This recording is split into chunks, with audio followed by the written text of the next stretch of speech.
know?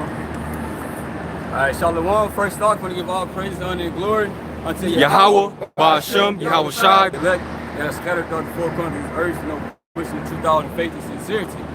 All right, now we coming into some troubling times, you know. You see everything that's happening. You see all this coronavirus, people getting laid up from their jobs, you know, crime rates, you know, going up, right?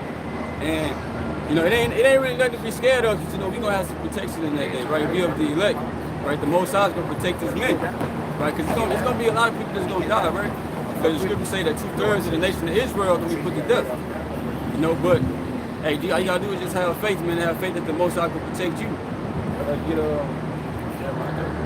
This Jeremiah 30:7. Alas, for that day is great, so that none is like it. It is even the time of Jacob's trouble, but he shall be saved out of it. Right, it says that day is great. So it says that none is like it. Right, so the day that's coming up, yeah, you're not gonna be able to compare with anything that happened in history. Nothing. Right? This is gonna be a great day. The scripture say that basically the day that's coming up is gonna be worse than what happened in ancient Egypt. Right, so the Most High, He's gonna make His name known again in the earth. Right. How? By putting people to death. You know? I'm going to get like Psalm 9, whatever. Psalm 9. 16. This Psalms 9:16. It says Yahweh is known by the judgment which He executed. Right, so the Most High is known by the judgment He put forth on the earth. It's like with Noah and the flood. Right, people were talking about that. Right, like what happened in Egypt. People still talking about that, making movies and everything, right? But the Most High is about to top all of that. Anything that happened in history. Right. Right? So you read Jeremiah 30. Yep. This Jeremiah 30:7.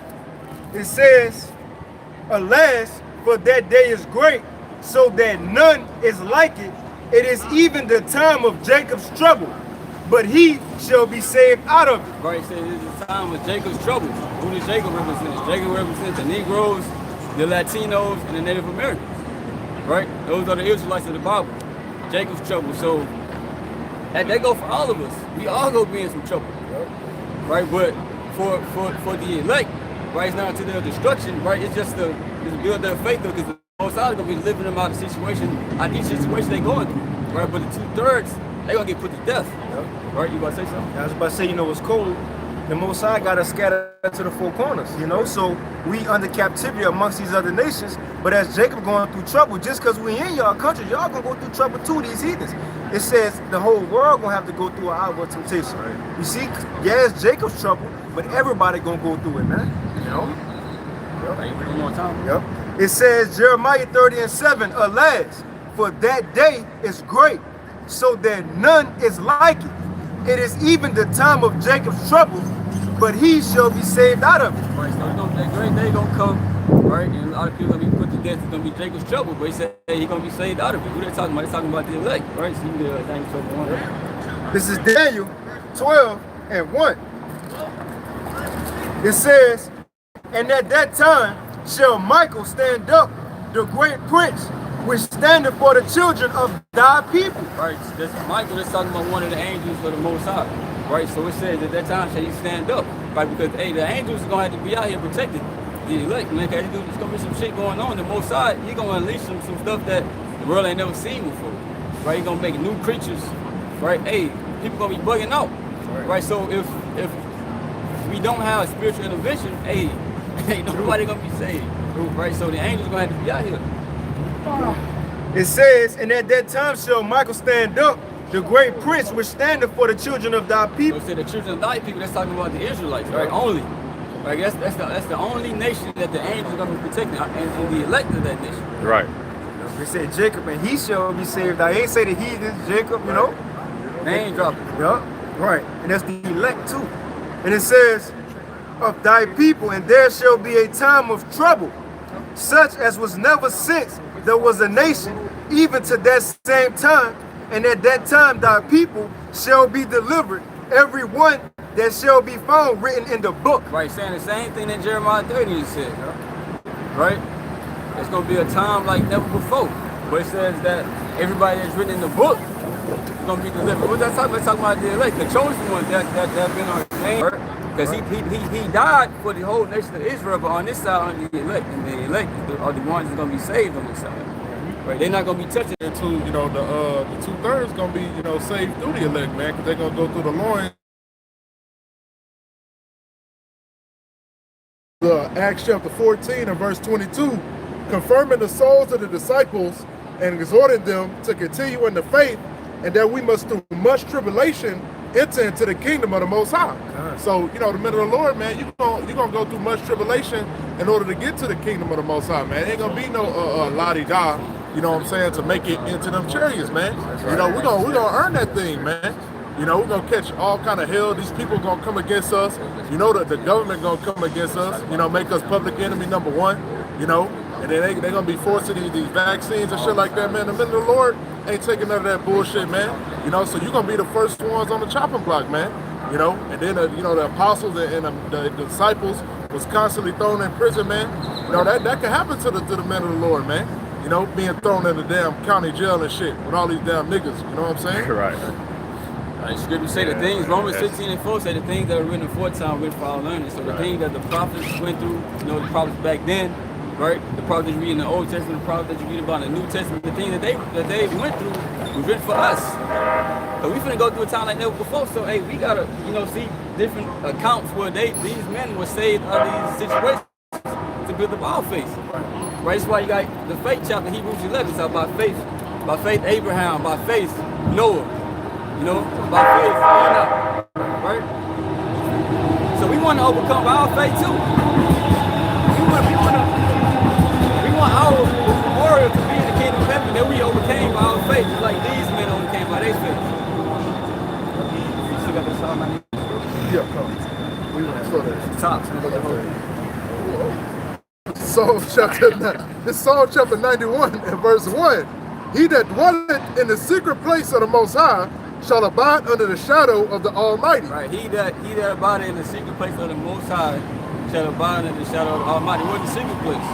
The secret place is talking about this truth, right? These scriptures, because everybody can't understand this, right? This thing is a mystery, right? You got to be given the Holy Spirit to understand these scriptures, right? You read John the 14th chapter, I believe the 17th verse, right? Even the Spirit of truth, whom the world cannot receive, so they're not gonna be able to understand these things.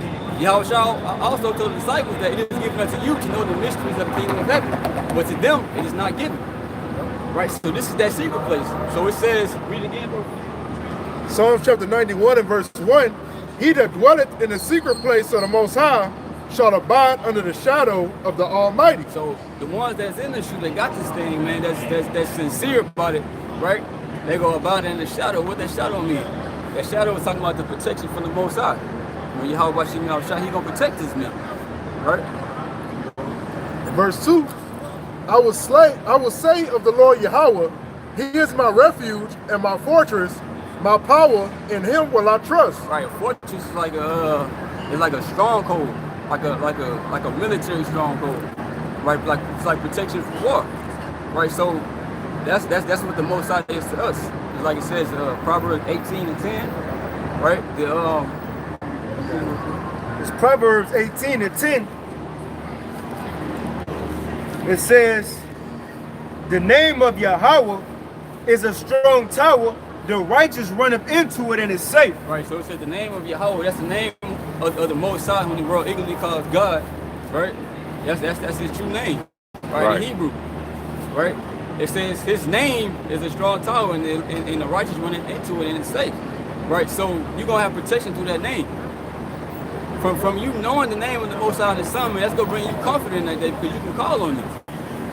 Right? That's why it says Isaiah 33:6 that wisdom and knowledge should be the stability of our times. And the name is a major part in that. Right.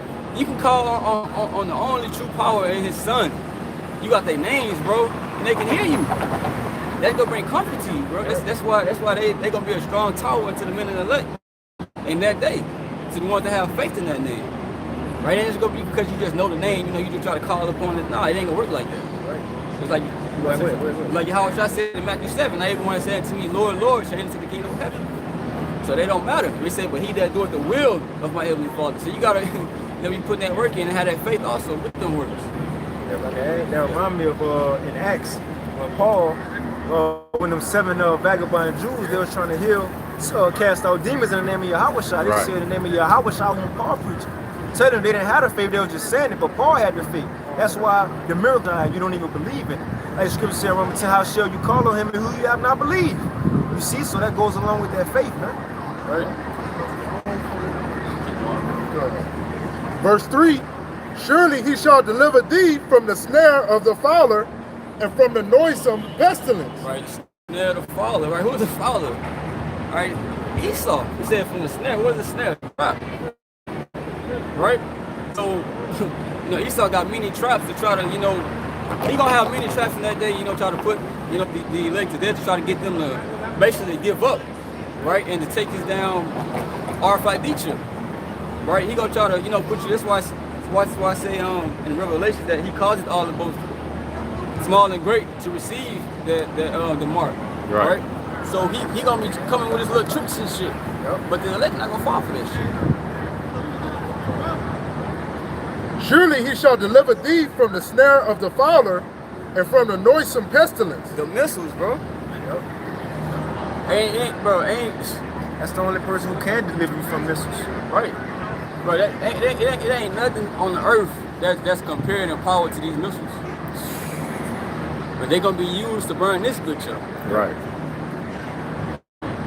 But in the book of Zechariah, the 14th chapter, say these people, they flesh is just gonna melt away.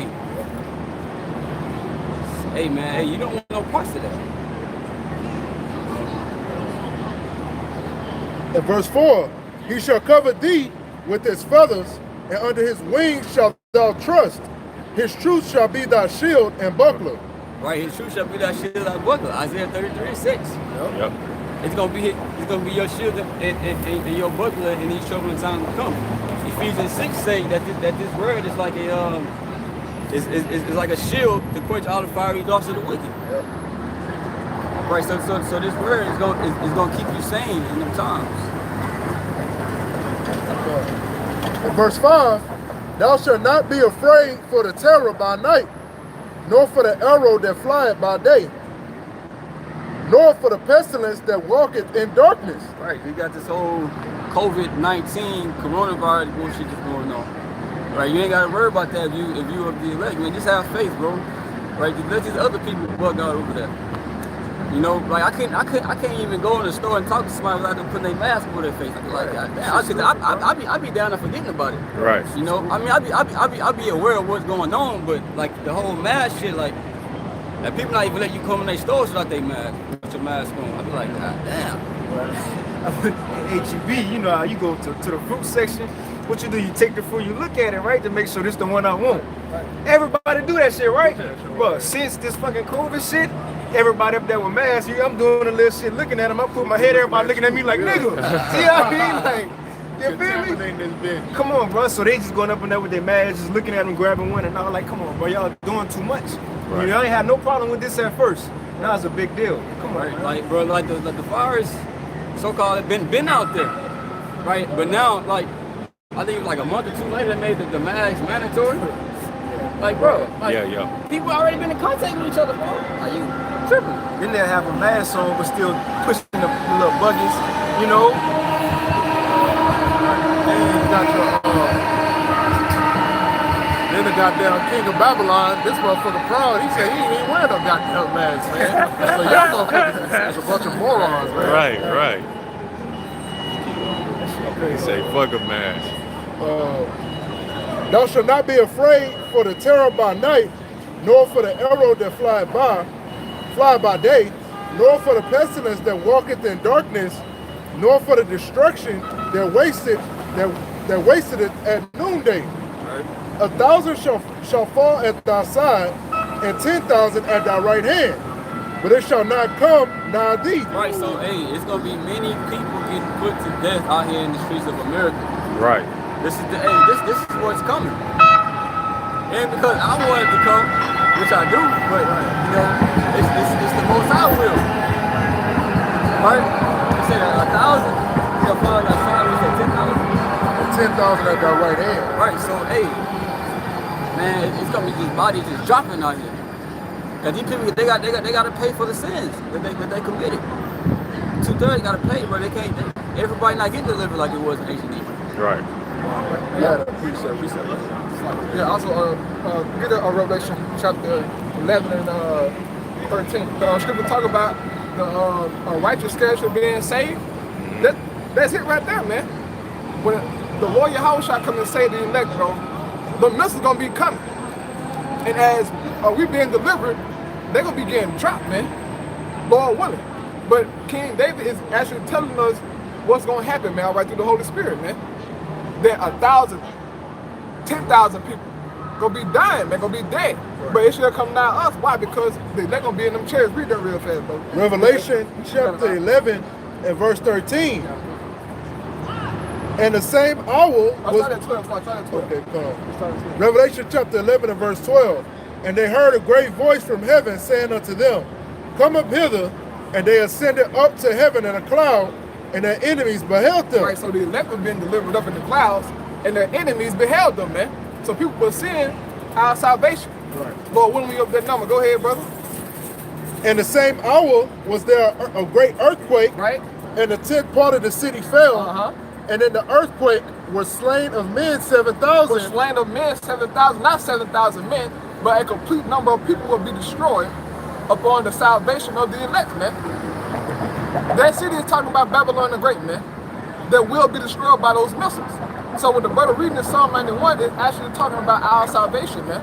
Okay? Are we 13 again, brother? And the same hour was there a great earthquake, and the 10th part of the city fell, and in the earthquake were slain of men 7,000. And the remnant were affrighted and gave glory to the most high power of heaven. Right, it said, and the remnant were afraid. Why were they afraid for, man? As they were being saved, they're in the chariots, but they're still afraid. Right. Why is that? Because of great destruction, man. Right. It's going to be dramatic, but it's going to be something out of this world, man. And this is why it's going to take Yahweh and the angels to come and physically save us out of this, man. Right. We're going to be troubled, man. All right, because it's going to be a great destruction, man. So this is why this truth is very important unto us to believe in and take hold on to it, bro. Because look, Yahweh Shai is not coming back to play with nobody, bro. Right. Once he coming to kill, he coming to kill, man. John said, I saw his destiny dipped in blood. Right. Yeah, there was a metaphor for him doing a whole bunch of killing, man. Go ahead, bro. You got it, right? You go back to Imagine that, bro. Angels, Yahweh Shai, right. Like coming after 2,000 years, right, bro. He coming back, bro. That's something to see, bro. Right, and like that brother was saying, man, it's gonna take the Most High power saving us out of this destruction. You know, you got these weak ass celebrities buying these punk ass bunkers and shit over here in America, man. That shit gonna be obliterated, man. Right. The elect of the house of Esau, man, they ass ain't gonna be here in America, man, because they know the prophecy, man. Right. You know, they gonna be in these different other parts of the land, man. You know. But Psalm chapter 91 and verse 7. 1,000 shall fall at thy side, and 10,000 at thy right hand, but it shall not come nigh thee. Only thine eyes shalt thou behold, and see the reward of the wicked. Right. Only thine eyes shall behold, and see the reward of the wicked, man. We're going to see it. Lord willing, right? Them being destroyed. But hopefully we be in them chariots, man. That Revelation 15 talk about seeing that. Come on, yup, man. You got it, brother. Yeah, you see that, bro. You break it down, brother. Shema, yeah, man, but that's what he's talking about, man. All right, you got it, brother. It's Revelation 15 and 2. And I saw as it were a sea of glass, mingled with fire. No, bro, start at one. Start at one. Okay. Revelation 15 and 1. And I saw another sign in heaven, great and marvelous. 7 angels having the 7 last plagues. For in them is filled up the wrath of the Most High. And I saw as it were a sea of glass mingled with fire, and them that had gotten the victory over the beast, and over his image, and over his mark, and over the number of his name, stand on a sea of glass having the harps of the Most High. Right, that's talking about the elect when they get delivered in them chariots. Right, because America is going to be on fire. Right, and the elect is going to see all this taking place. Right, the next verse says the song of Moses. Right, yep. Go ahead, Verse 3. And they sing the song of Moses And you gotta remember this: just and true are thy ways, thou King of Saints. Right, so if we got the hopefully elect, man, we gonna be in them chairs singing like, bro. Woo! Lord. Isaiah 26 and 26 and 20. What you Alright, had? I got something. Okay, got This is Isaiah 26 and 20. It says, "Come, my people," and it's that same "come up hither." In Revelation 11, Revelation 18, that's "come up hither," man. It says, "Come, my people, enter thou into thy chambers, and shut thy doors about thee. Hide thyself as it were for a little moment, until the indignation be overpassed." And that's talking about the elect being beamed up into the chariots, like the brother Zainal was saying. Looking at the destruction, looking at America on fire. That's how John, when John had that vision, he seen what? The lake of fire. Not knowing shit, he was, probably had the vision from him in the chariot, man. Looking down. He might have deja vu when he, But hey, that's what the elect gonna see, man. The door's gonna be shut just like the ark. And it says, "For behold, Yahweh cometh out of his place to punish the inhabitants of the earth. For their iniquity, the earth also shall disclose her blood, and shall no more cover her slain." Right. So like we were talking about earlier, about them singing a song of Moses, right? This is Isaiah 24 and 14. It says, "They shall lift up their voice, they shall sing for the majesty of Yahweh. They shall cry aloud from the sea. Wherefore glorify ye Yahweh and the fires, even the name Yahweh power of Israel in the isles of the sea." What that's talking about? It's talking about when they get delivered, beamed up. Because in Revelation, the 11th chapter, is telling you that the destruction is going to be happening at the same time the deliverance is happening. All right, so they're going to see everything on fire, right? And then once the elect get beamed up and saved, they're going to glorify the Most High. And also, the song of Moses is a song of deliverance. All right, it's a song of deliverance for the children of Israel. But on this time, we know that it's only going to be the elect of Israel, man. Right. And within the song of Moses, Moses is singing about the destruction of his enemies, of the Egyptians, of the Edomites, man, and other nations, bro. So we know that ain't no heathen gonna be saved with us, man. This is only for the elect's sake. You got it, brother. Didn't they sing that in Exodus, the song of Moses? Right. Psalm chapter 91 and verse 7. 1,000 shall fall at thy side, and 10,000 at thy right hand, but it shall not come nigh thee. Only with thine eyes shalt thou behold and see the reward of the wicked. Right, we gonna see, like the brother said, we're gonna be in the chairs. We're gonna see the reward of the wicked. We're gonna see the payment for their wicked deeds. Right. That they are done on the planet Earth. Right, because everybody got to get judged, bro. Right. It says I think it's the book of Ecclesiastes, the 12th chapter. Right, for every day that you did done. Right, for all your works. That's all. Yeah.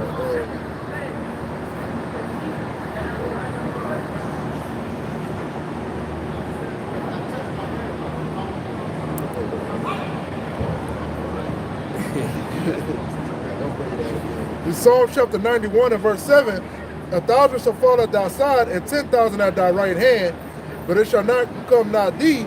Only with thine eyes shalt thou behold, and see the reward of the wicked. And verse 9, because thou hast made the Lord Yahweh, which is my refuge, even the Most High, thy habitation. Right, you made the Most High your habitation. That's why you gonna see the reward of the wicked. Right, you've been dwelling in the Most High by dwelling in the scriptures, right? Dwelling in Yahweh by Shem Yahweh.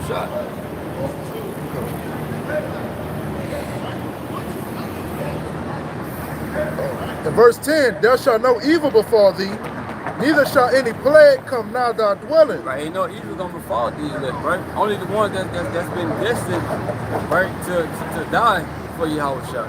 Right, the Lord gonna put the spirit on them and to take that. Right, but everybody not gonna go through that. Right? That's Egypt all over again, man. You know, all of Israel was protected from the plagues back then, but now, you know what I'm saying, it's gonna be the elect, man.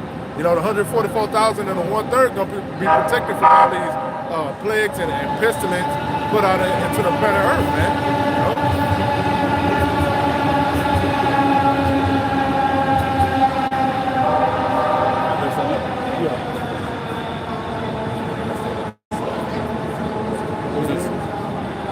You know? No, is it?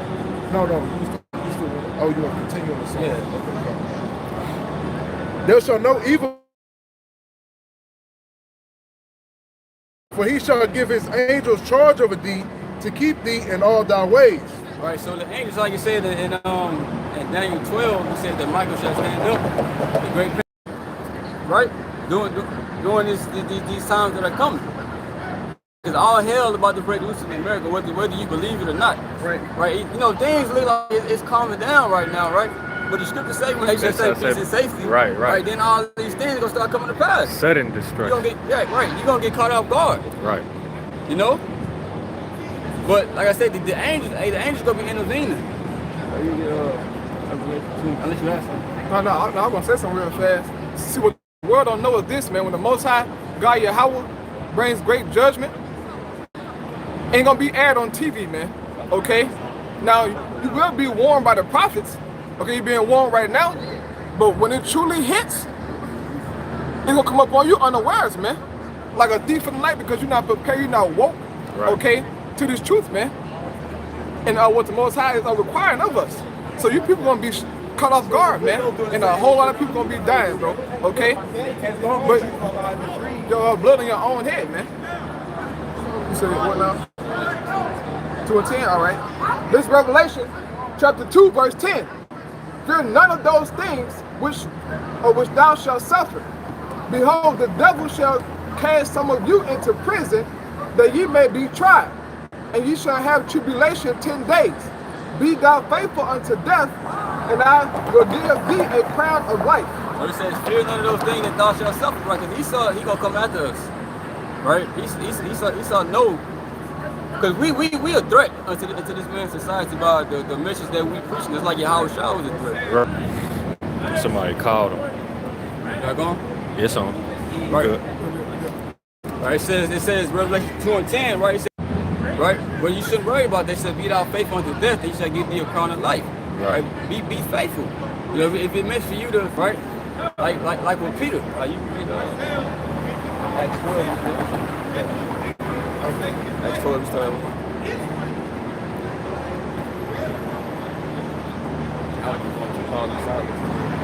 This is Acts chapter 12, verse 1.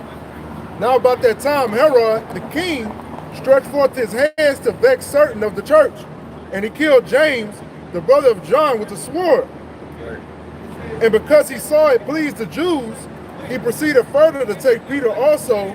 Then were the days of unleavened bread. Right, so he killed James, one of the disciples, and he said he seen that he pleased you. They was happy with that, the Jews, right?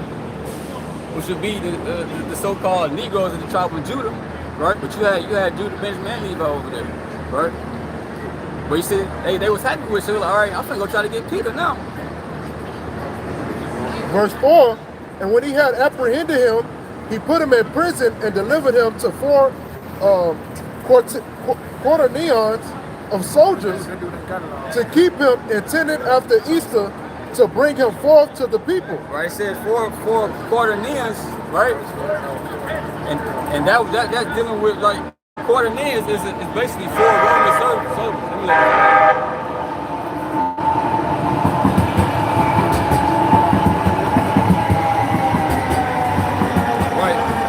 Quaternion is basically 4 Roman soldiers that basically was designated to watch the prisoner. Right, you will have one person that's the person that they watching over. They be chained to 2 soldiers that's next to them, right? And then you have 2 other soldiers that they'll be keeping watch. Right, so it says 4 quaternions. So it was a total of 16 soldiers. Basically, they was like shipwreck. They, basically switching out, right? Keep going.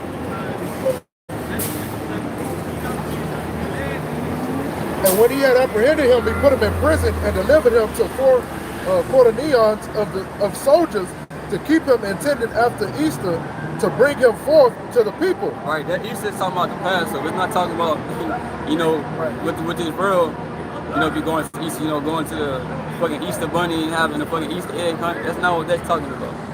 Right, because if you go into that word, it's going to tell you. Right? It's talking about the Passover, because if you read up, it said these were the days of the unleavened bread. Right. Yeah, you're right. That word is Pesach, which is the Passover, man. Strong's G3957. and it says the paschal sacrifice, which was accustomed to be offered for the people's deliverance of old from Egypt. Right, Going so into the Passover. right, it's talking about the Passover when they got delivered out of Egypt. Right, so it ain't talking about no Easter. Right. So Right. what's so hard to understand about that? Right. In verse 5, Peter therefore was kept in prison, but prayer was made without ceasing of the church unto the Most High for him. Right, so Peter was in prison. They was praying for Peter, basically for his well-being, for him to get out of it, for him to be safe. Right, because they wanted to put him to death. So he was basically waiting for Herod to put him to death. Right, he said he was waiting after Easter, basically, or after the Passover, basically. In verse 6, and when Herod would have brought him forth, the same night Peter was sleeping between two soldiers, bound with two chains, and the keepers before the door kept the prison. Right. In verse 7, and behold, the angel of the Lord Yahweh came upon him, and a light shined in the prison, and he smote Peter on the side and raised him up, saying, Arise up quickly, and his chains fell off from his hands. So the Most High sent the angel to help Peter. Right? He told him, hey, get up. Hey, I'm finna get you up out of here. Right? Said his chains fell off of him. Because notice Peter said he was in between two soldiers. He was chained to these soldiers. That's how they did it back then. Right? So them chains fell off. So in the midst of all these soldiers, Peter is getting delivered out of prison. In verse 8, and the angel said unto him, Gird thyself and bind on thy sandals. And so he did. And he said unto him, Cast thy garment about thee. Me. So, hey, you don't know if they walked or whatever. I don't, you don't know what happened. But hey, he said, follow. Right? He said, follow me.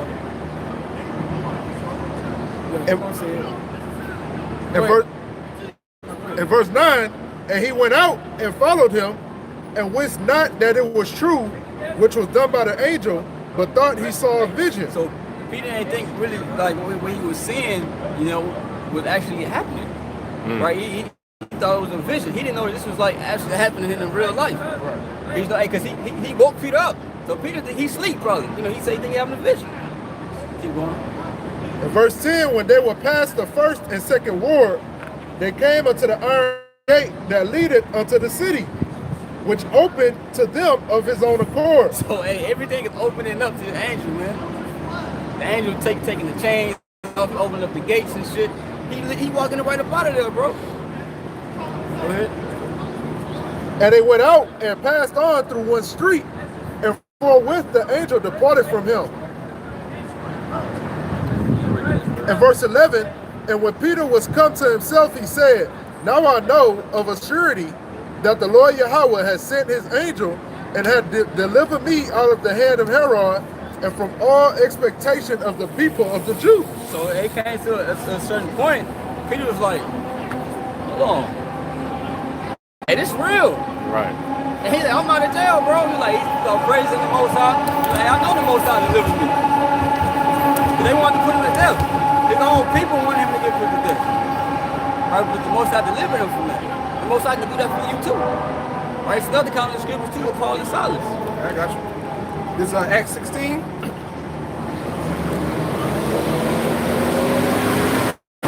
Acts chapter 16, starting at verse 19.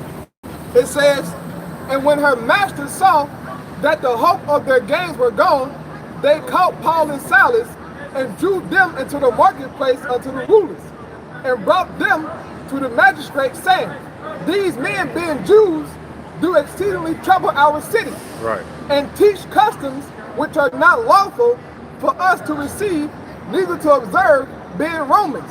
And the multitude rose up together against them, and the magistrates ripped off their clothes and commanded to beat them. And when they had laid many stripes upon them, they cast them into prison, charging the jailer to keep them safely. So hey, the men of the Lord, hey, they getting beat for what they was preaching, for preaching Yahweh, preaching the word. They were beat. They said, hey, beat their ass and throw them in jail. Hey, Esau gonna be in that same spirit, bro. when he come out, it ain't gonna be no talking because he already know what it is. Right. You know, they gonna come out here and try to lay hands on us.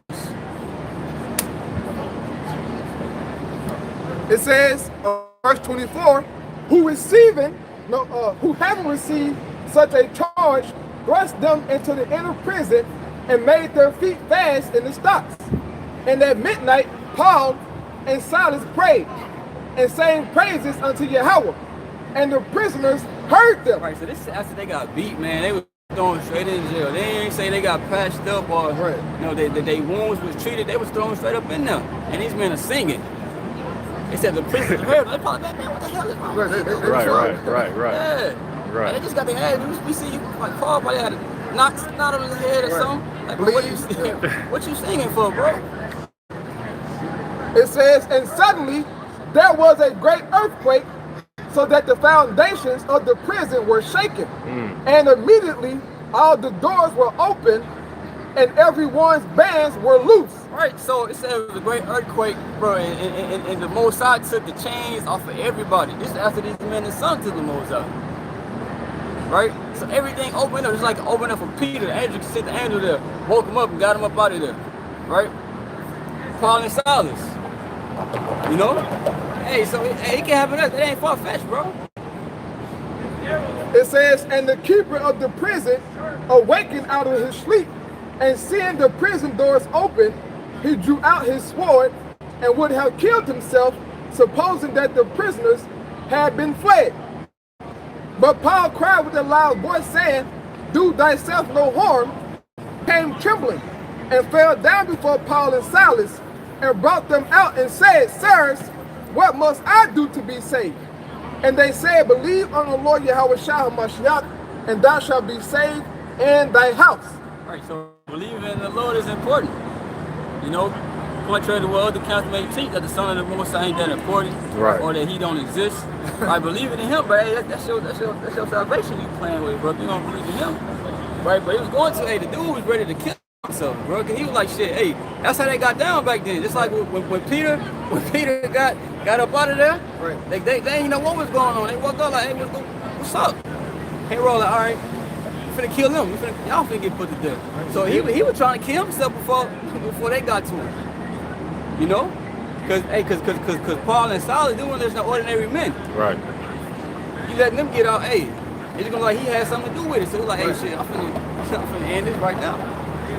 Right? But Paul said, hey, nah, chill out. Hey, we still here. Right? He told them to believe on the Lord Yahweh Shah. You and your house gonna be saved. Right? And this man right here, he wasn't no Edomite neither, bro. This keeper of this prison. This song, bro. Yeah, man. Yeah, man. But this brother right here that was keeping this prison, man. He was an Israelite, okay? Because he said, what must I do to be saved, man? So there was a Jake, bro, but he was just working for the Roman army, man. Okay, the Roman guard at that time, like you got Jakes now who are working for Esau's military, right? The police department, man. So don't think that there was a white man because he was a so-called Roman, right? Or he was a guard inside of the Roman Empire, man. No, he was an Israelite man, just like Cornelius was. But what was it? He was a part of the Italian band. Right. Mm-hmm. Those were Israelites, man, but they were based inside of Rome, Italy, man. Okay. Right. You had Jake all up in there, bro. All mixed up in there. The scriptures say that we're gonna be scattered throughout the four corners of the earth.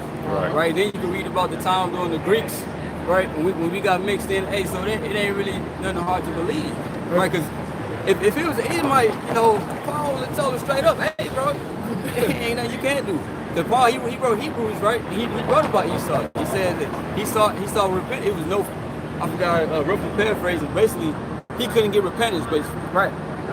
So he would have, ain't nothing. Right, and these Edomites ain't got the spirit on them, man. You know what I'm saying? To ask for to be saved and for remission of sins. These Edomites are a bunch of damn devils, man. Right? Like you got a Edomite at my job, or he claimed to be a so-called Jew. He wore that goddamn so-called Jewish star on his goddamn neck. All right, but he don't even believe in the scriptures. Okay, that's how these devils roll, man. You got that Second Kings 6 maybe. Right, because when they come for us, like it's like the scripture say in the book of Isaiah, the Lord will lift up a standard, bro. Right? And also the Lord is gonna have his angels. Right? Just like during the time of Elisha, which we're about to get into. Right? This is 2 Kings chapter 6 and verse 8. Then the king of Syria warred against Israel and took counsel with his servants, saying, in such and such a place shall be my camp. And the man of the Most High sent unto the king of Israel, saying, beware that thou pass not such a place, for thither the Syrians are come down. Right. And the king of Israel sent to the place which the man of the Most High told him and warned him of, and saved himself there, not once nor twice. So, man of the Most High, the prophet, which is Elisha, right? He told him the plans of this king, right? He said, hey, look, they finna be right there. Watch out for them, bro. Don't go over there. And let's see what this king is gonna say. In verse 11, therefore the heart of the king of Syria was sore troubled for this thing. And he called his servants and said unto them, will ye not show me which of us is for the king of Israel? Right, so he called them together. It's like, hey, ain't no way in hell. Hey, one of y'all niggas had to tell him what happened. So which one of y'all working for him? Which one of y'all? I'm gonna put y'all niggas to death right now. Right. And one of his servants said, none, my lord, O king, but Elisha the prophet that is in Israel telleth the... Told him that. The words that thou speakest in thy bedchamber. Now how could Elisha know such a thing? Right. Told him, like, look, hey, don't go there, such and such, this and that. Hey, watch out. Right, now let's see what... And he said, go and spy where he is, that I may send he thither horses and chariots and a great host. And they came by night and compassed the city about. Right, so it's in a great host. So hey, they was deep. Like, we finna go get them. They telling this man my plan, like, hey, I could have had him. Right? Keep going. In verse 15, and when the servant of the man of the Most High was risen early and gone forth, behold, an host compassed the city, both with horses and chariots. And his servant said unto him, alas, my master, how shall we do? Right, so the servant of Elisha was scared. He seen this great army coming after them, right? But they finna come grab up Elisha. You know, they seen all these people, right? This army circling the city. He's like, man, what we gonna do? So he was afraid for his life. Keep going. In verse 16, and he answered, fear not, for they that be with us are more than they that be with them. Right, say, don't worry about that, bro. Right. You worry about what you see. Hey, you got the angels, bro. Right. In verse 17, and Elisha prayed and said, Lord, I pray thee, open his eyes that he may see. And the Lord Yahweh opened the eyes of the young man, and he saw. And behold, the mountain was full of horses.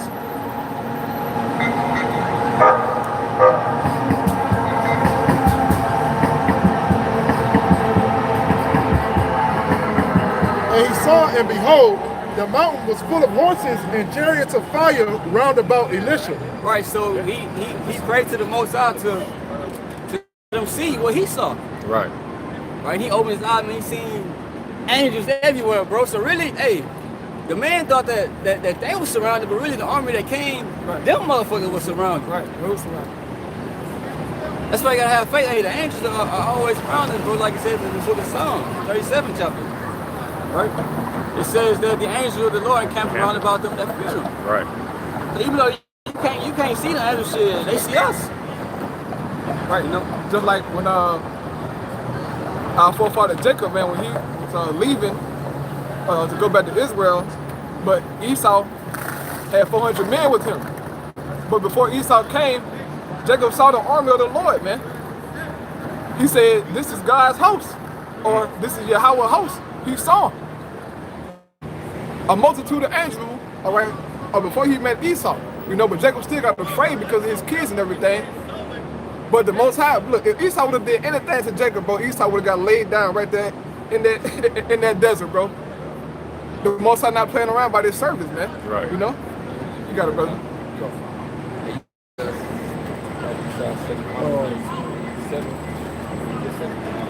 Verse 18, and when they came down to him, Elisha prayed unto the Lord Yahweh and said, smite this people, I pray thee, with blindness. And he smote them with blindness according to the word of Elisha. So the angels said they blinded these niggas, man. Right. So that they weren't finna touch them. That's not how it's finna go down. They came with one thing on their mind, but the Most High had other plans. Right. That's gonna be the same way for the elect. Esau gonna come in like a flood, right? Thinking he finna, you know, kill off everybody Israel, right? Especially the prophets, right? But it ain't going down like that, bro.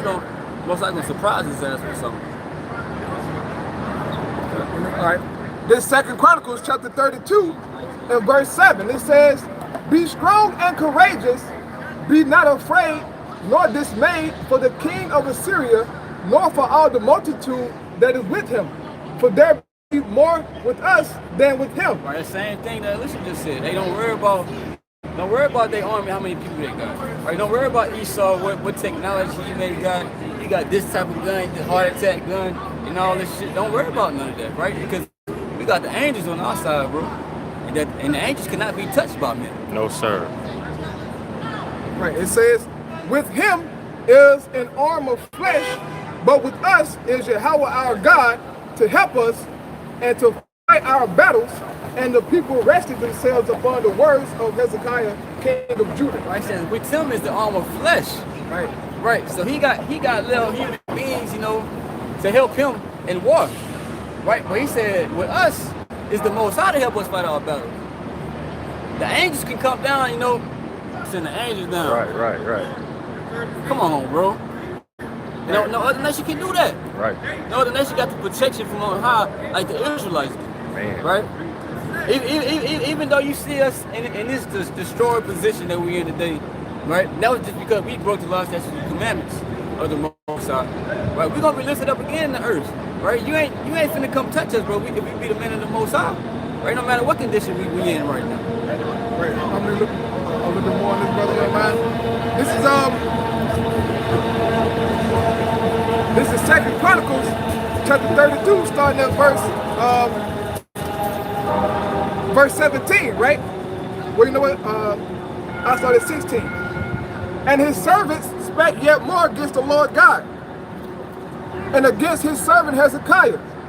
He wrote also letters to rail on the Lord God of Israel, and to speak against him, saying, as the gods of the nations of other lands have not delivered their people out of mine hand, so shall not the God of Hezekiah deliver his people out of mine hand. Proud. So this has Proud like a bug. So this Assyrian servant, man, was talking a big game, because they was going around whooping ass, right, taking this, taking that. So they were puffed up, man. The same mentality that Esau got to them. That's how Esau felt in his mind, man. Which we know how he feels because the scripture said though. But he talking cash money against the Most High God of Israel, man. Esau boasts against the Most High every day. Say he don't exist, tell him that he's dumb, he's stupid for making the Bible this way, that way. Esau say that, bro. Go watch them so-called evolutionist debate, you know, Christians, man.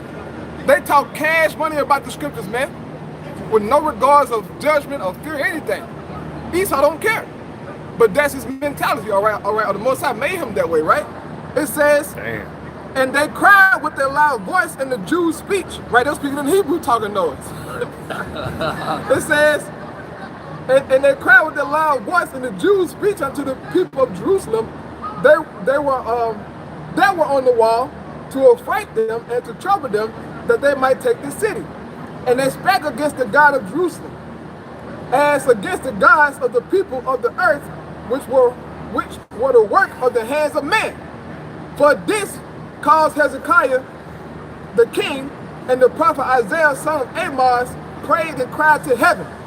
And it says, and the Lord sent an angel, which cut off all the mighty men of valor, and the leaders and captains in the camp of the king of Azariah. So he returned with shame of face to his own land. And when he was coming to the house of his God, they that came forth of his own bowels slew him there with the sword. So his army got destroyed, right, for talking noise. Then when he went home, His his own own man. children killed him. Damn. How about that? He went in the house of his God that supposedly, you know, to protect him. Right. His children put his ass to death, man. How about that for talking noise, man, against the Most High God? You know? Was it on there? Yeah, this one there. I got something that's similar to that. You gonna make a point? Put his ass to All death. right, Connor, you get us 2 Kings 19 and 32. Come on. This is 2 Kings chapter 19 and verse 32. Therefore, thus saith the Lord Yahweh concerning the king of Assyria, he shall not come into this city, nor shoot an arrow there, nor come before it with shield, nor cast a bank against it. So, hey, King of Assyria, he ain't gonna do shit. Right? Don't worry about what he talking about. He not gonna do none of that. Right. You know, yeah, he talking big shit, but do he know who I am, though? Keep going. Verse 33, by the way that he came,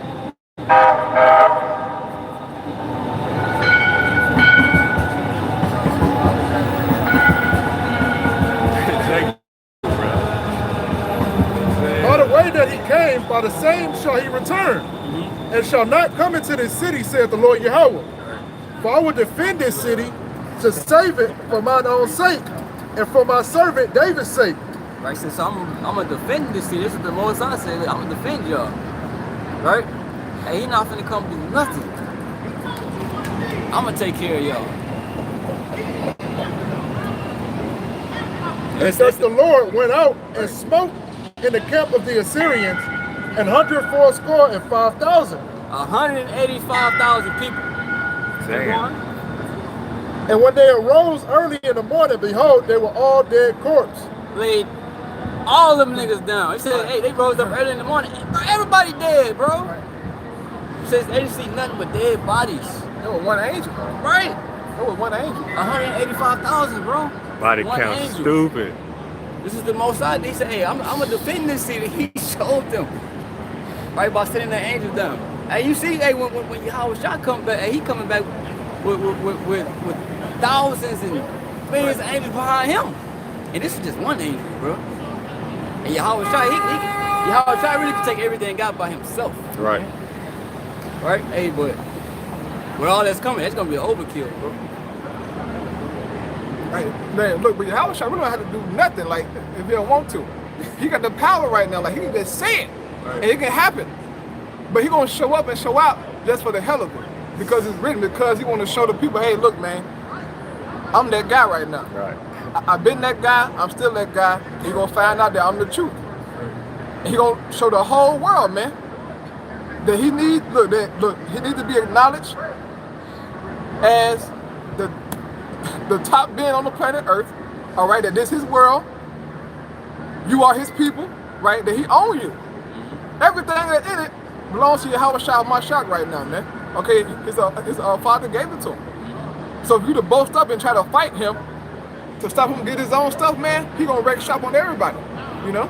Really, hey, it's only right, too, because when Yahweh Shah came, what happened? He was despised. Despised, yeah. People, they look down on him, they spit on him. When he Slapped came, he trying to profess.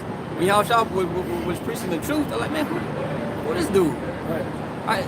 Where he learned all this stuff from? Joseph's son. Yeah. Right. This is the time when he was in the temple, he read Isaiah, the 61st verse, right? He said, hey, this day, this scripture is fulfilled. Right. Man, them niggas went crazy, bro. Right, they're about to push him off the cliff. Right. They're push him off the cliff, bro. Right. Bugging out, but see, they didn't know that they were talking to their creator. They didn't know that. The Yahweh Shah made them guys, bro. They don't know. They didn't know that. That's cold, though, right? Yeah. That's cold. The Yahweh Shah actually made us. Right, the Heavenly Father gave him the power to make us, man. You know? It says inside of Ephesians 3:9 that he made all things by Yahweh Shah Mashiach. So them Jews that were talking that noise back then to Yahweh Shah, Lord, can you imagine what's going through his mind? Like, look at this guy, bro. Yeah, he just, like, look, dude, I made you. I know your every move. I know your thoughts, your feelings. I know all that. But he just played his part, man. You know? He just played his part. But you guys gonna find out by Yahweh Shah, Lord, man, that look, he needs to be feared and worshipped, man. Right. And it said that every knee shall bow. That's all of us. Everybody gonna bow to Yahweh Shah, man. You know? He came to be a lamb. He Lamb returned the first time. as a lion of Judah, the lion of the tribe of Judah. Right. Cause you see with that brother? This 2nd Maccabees chapter 3 verse 1. Now, when the holy city was inhabited with all peace, and the laws were kept very well, because of the godliness of Onias the high priest, and his hatred of wickedness, it came to pass that even the kings themselves did honor the place and magnify the temple with their best gifts. And so much that Seleucus, king of Asia, of his own revenues, bore all the costs belonging to the service of the sacrifices.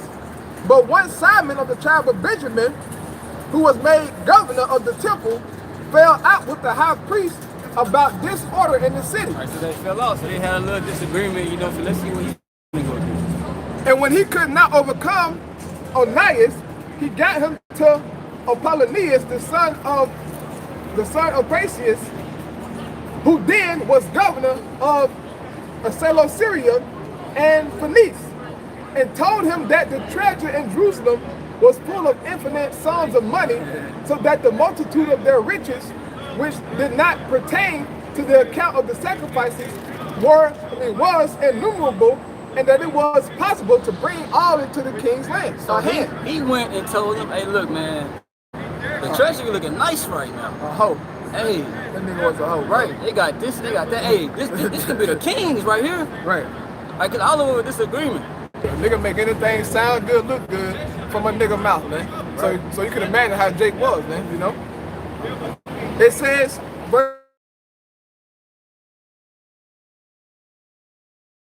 and had showed him of the money whereof he was told, the king chose out Helidorus, his treasurer, and sent him to a commandment to bring, sent him with a commandment to bring him the foresaid money. Right, so you have one of his servants, Helidorus, she's like, hey man, look, I done heard that the Israelites, hey man, they treasure, they got all this riches in there, man. You know, hey, I want it. Go get that. So he sent him to Jerusalem, you know, to try to rob us, basically. What the scripture say, spoil. Spoil, right. It says, so forthwith Helidorus took his journey under a color of visiting the cities of Seleucia and Phoenice, but indeed to fulfill the king's purpose. And when he was come to Jerusalem and had been courteously received of the high priest of the city, he told him what intelligence was given of the money, and declared wherefore he came, and asked if these things were so indeed. Right, so he came to the city, bro. The high priest, it said he greeted him courteously, like, hey, what's up, man? Yeah. Hey, how you doing? What you doing? Hey, what you doing here? Right, as a friend. Right? So after that, to even proceed with the king said, hey, you gotta be wicked. It says, then the high priest told him that there was such money laid up for the relief of widows and fatherless and children, and that some of it belonged to Hyrcanus, son of Tobias, a man of great dignity, and not as that wicked Simon had misinformed. The sum whereof in all was 400 talents of silver and 200 of gold. Wealth. Right, that's what we had, wealth. You read about all the kings, bro, you know, of our line, of our nation. They were wealthy. Right. David, Solomon. Shit, Abraham, Job. Right. So, yeah. Come on, man. Hey, don't let this white man, this Edomite fool you, bro. Hey, we come from greatness. Right. Look, but we got the Most High God, Yahweh. Right. That's Right. money ain't nothing, but we got the Most High God, right? But quick side note, here in the 2nd Maccabees 3 and 11, man, Hyrcanus, that's a brother that brothers should look into, because he the one that converted Esau into being a so-called Jewish, man. All right, he forced them to follow their way. But brother can look that up in their own, man. But there's a quick side note to see how Esau, you know, got converted to their way. He did that, man. That's how you got a Herod now, calling themselves Jews and Jewish. But they was Edomites, man. It's clear when you look it up, Herod was an Edomite. He was an Idumean. That's an Edomite, man. But he was the one to force Esau into that way, man. You know. But this is verse 12, and that it was altogether impossible that such wrong should be done unto them, and that had committed it to the holiness of the place and to the majesty and viable, sanctity of the temple honor all over the world.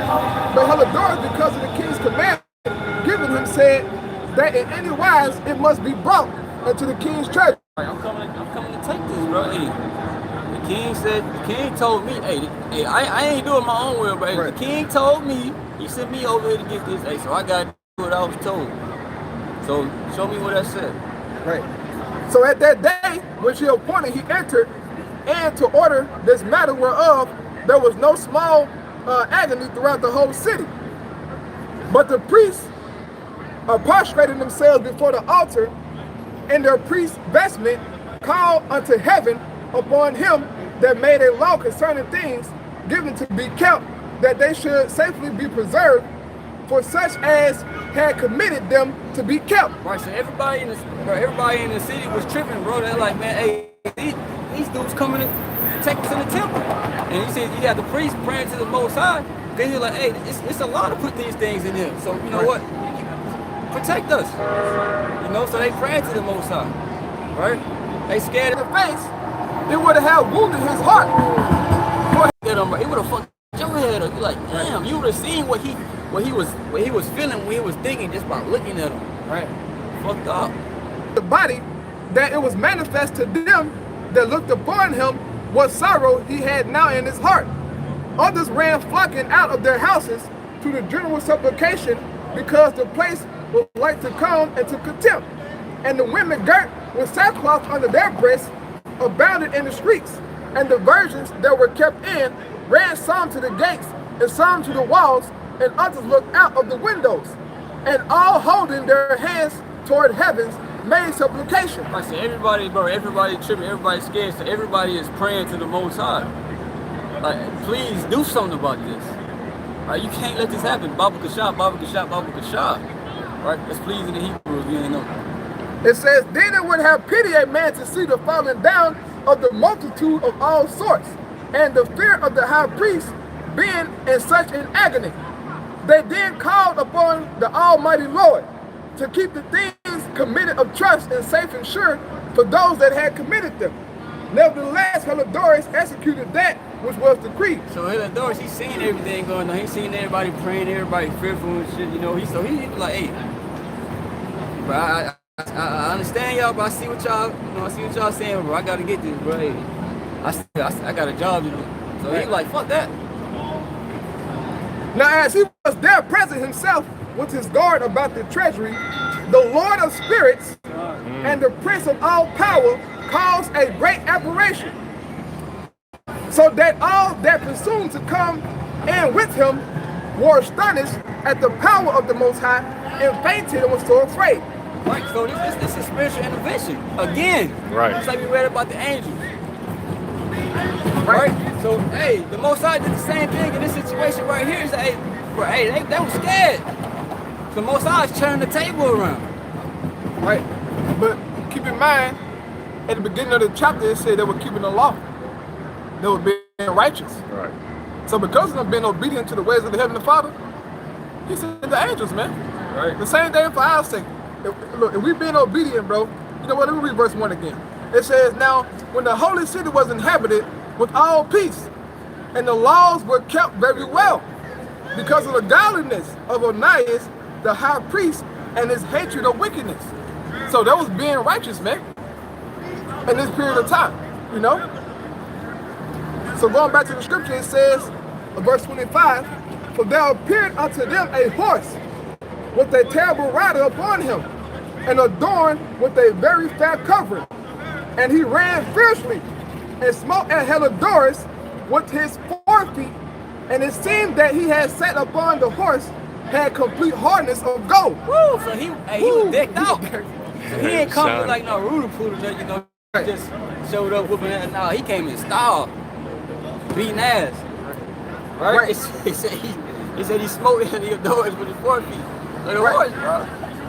And yeah, hey, I forget what movie that was about this Greek god. This is a Greek, whatever it is, Greek mythology. Right. Yeah, but Esau had he had them gods, them Greek gods in gold, man. Immortal? Yeah, them immortal. Yeah, that was in gold, bro. Them guys were. He get it from the scriptures, man. He saw the angel had on gold, man. That's cold, man. Hey, but see, those elements ain't of this world, man. Right. You know? So, boy, you can imagine the sight of that. It says, moreover, 2 other young men appeared before him, notable in strength, excellent in beauty, and comely in apparel, who stood by him on the other side and scourged him continually and gave him many sore stripes. Right, it says that 2 other young men says notable in strength, excellent in beauty. Right. Right, calmly in apparel, just like the other angel. Right. Right, and it says the scourged him continually and gave him many sore stripes. So they were beating his ass. They having fun with They him. beating the hell out that nigga. Right, cause you see that one angel, bro, killed 185,000. Right, so they playing with this dude. Right. They beat the shit out of him, take a turn. You go, what? Nah. Bro, you just imagine what was going on, bro. It says that Helidorus fell suddenly unto the ground and was compassed with great darkness. Knocked his ass out. That's what that means. They knocked his ass out. But they that were with him took him up and put him into a litter. They had him on that, bro. Right. They carried that nigga up out of there. Like, hey, bro, come on. Hey, the nigga came in all proud, like, Right. nah, fuck all that. I need to, what's in that treasure. Right. Now they gotta carry this dude up out of here. Got a base. You can think about what's going on in his friend's mind. Oh, this nigga, hey, come on, bro. This shit never came here, bro.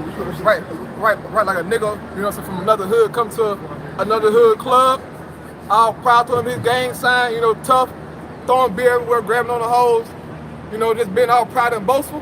But before the night over, he step on somebody's shoe or something, do something crazy, nigga lay him out, and he'll wake up to the next morning with a big knot on his face, bro. Like crazy people. Right. Right. Because he been all proud, man. Not in his hood, doing what he normally do, but in somebody else's hood, man. Somebody else so-called, territory, being all proud and boastful, man. But the same thing for this guy, Helidorus, man. He came to the Most High sanctuary, talking noise, as if it was all good. No, this is the Most High God we talking about. All right.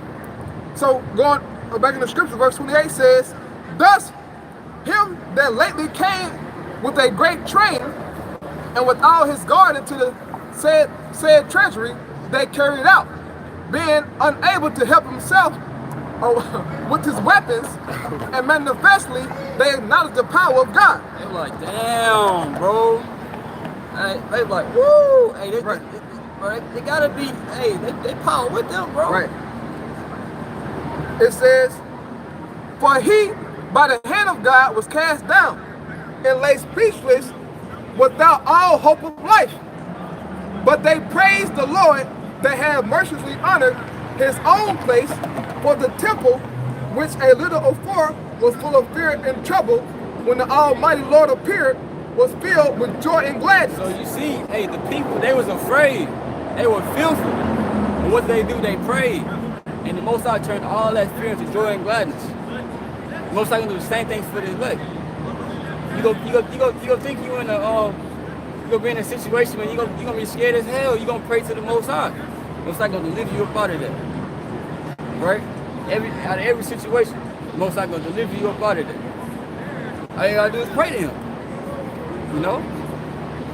It says, "Then straightways certain of Helidorus' friends prayed Onias that he would call upon the Most High to grant him his life, who lay ready to give up the ghost." Like, hey, please pray to your power and tell him to spare him. Right. Hey, just looking at him right now, the condition he in, he down out of there. Right, He on his way out. Beat his ass. Right, so hey, just imagine what the angels were doing to this man. They didn't say how long they beat his Right, ass. they say. Right. So hey, they were just playing with him. Right.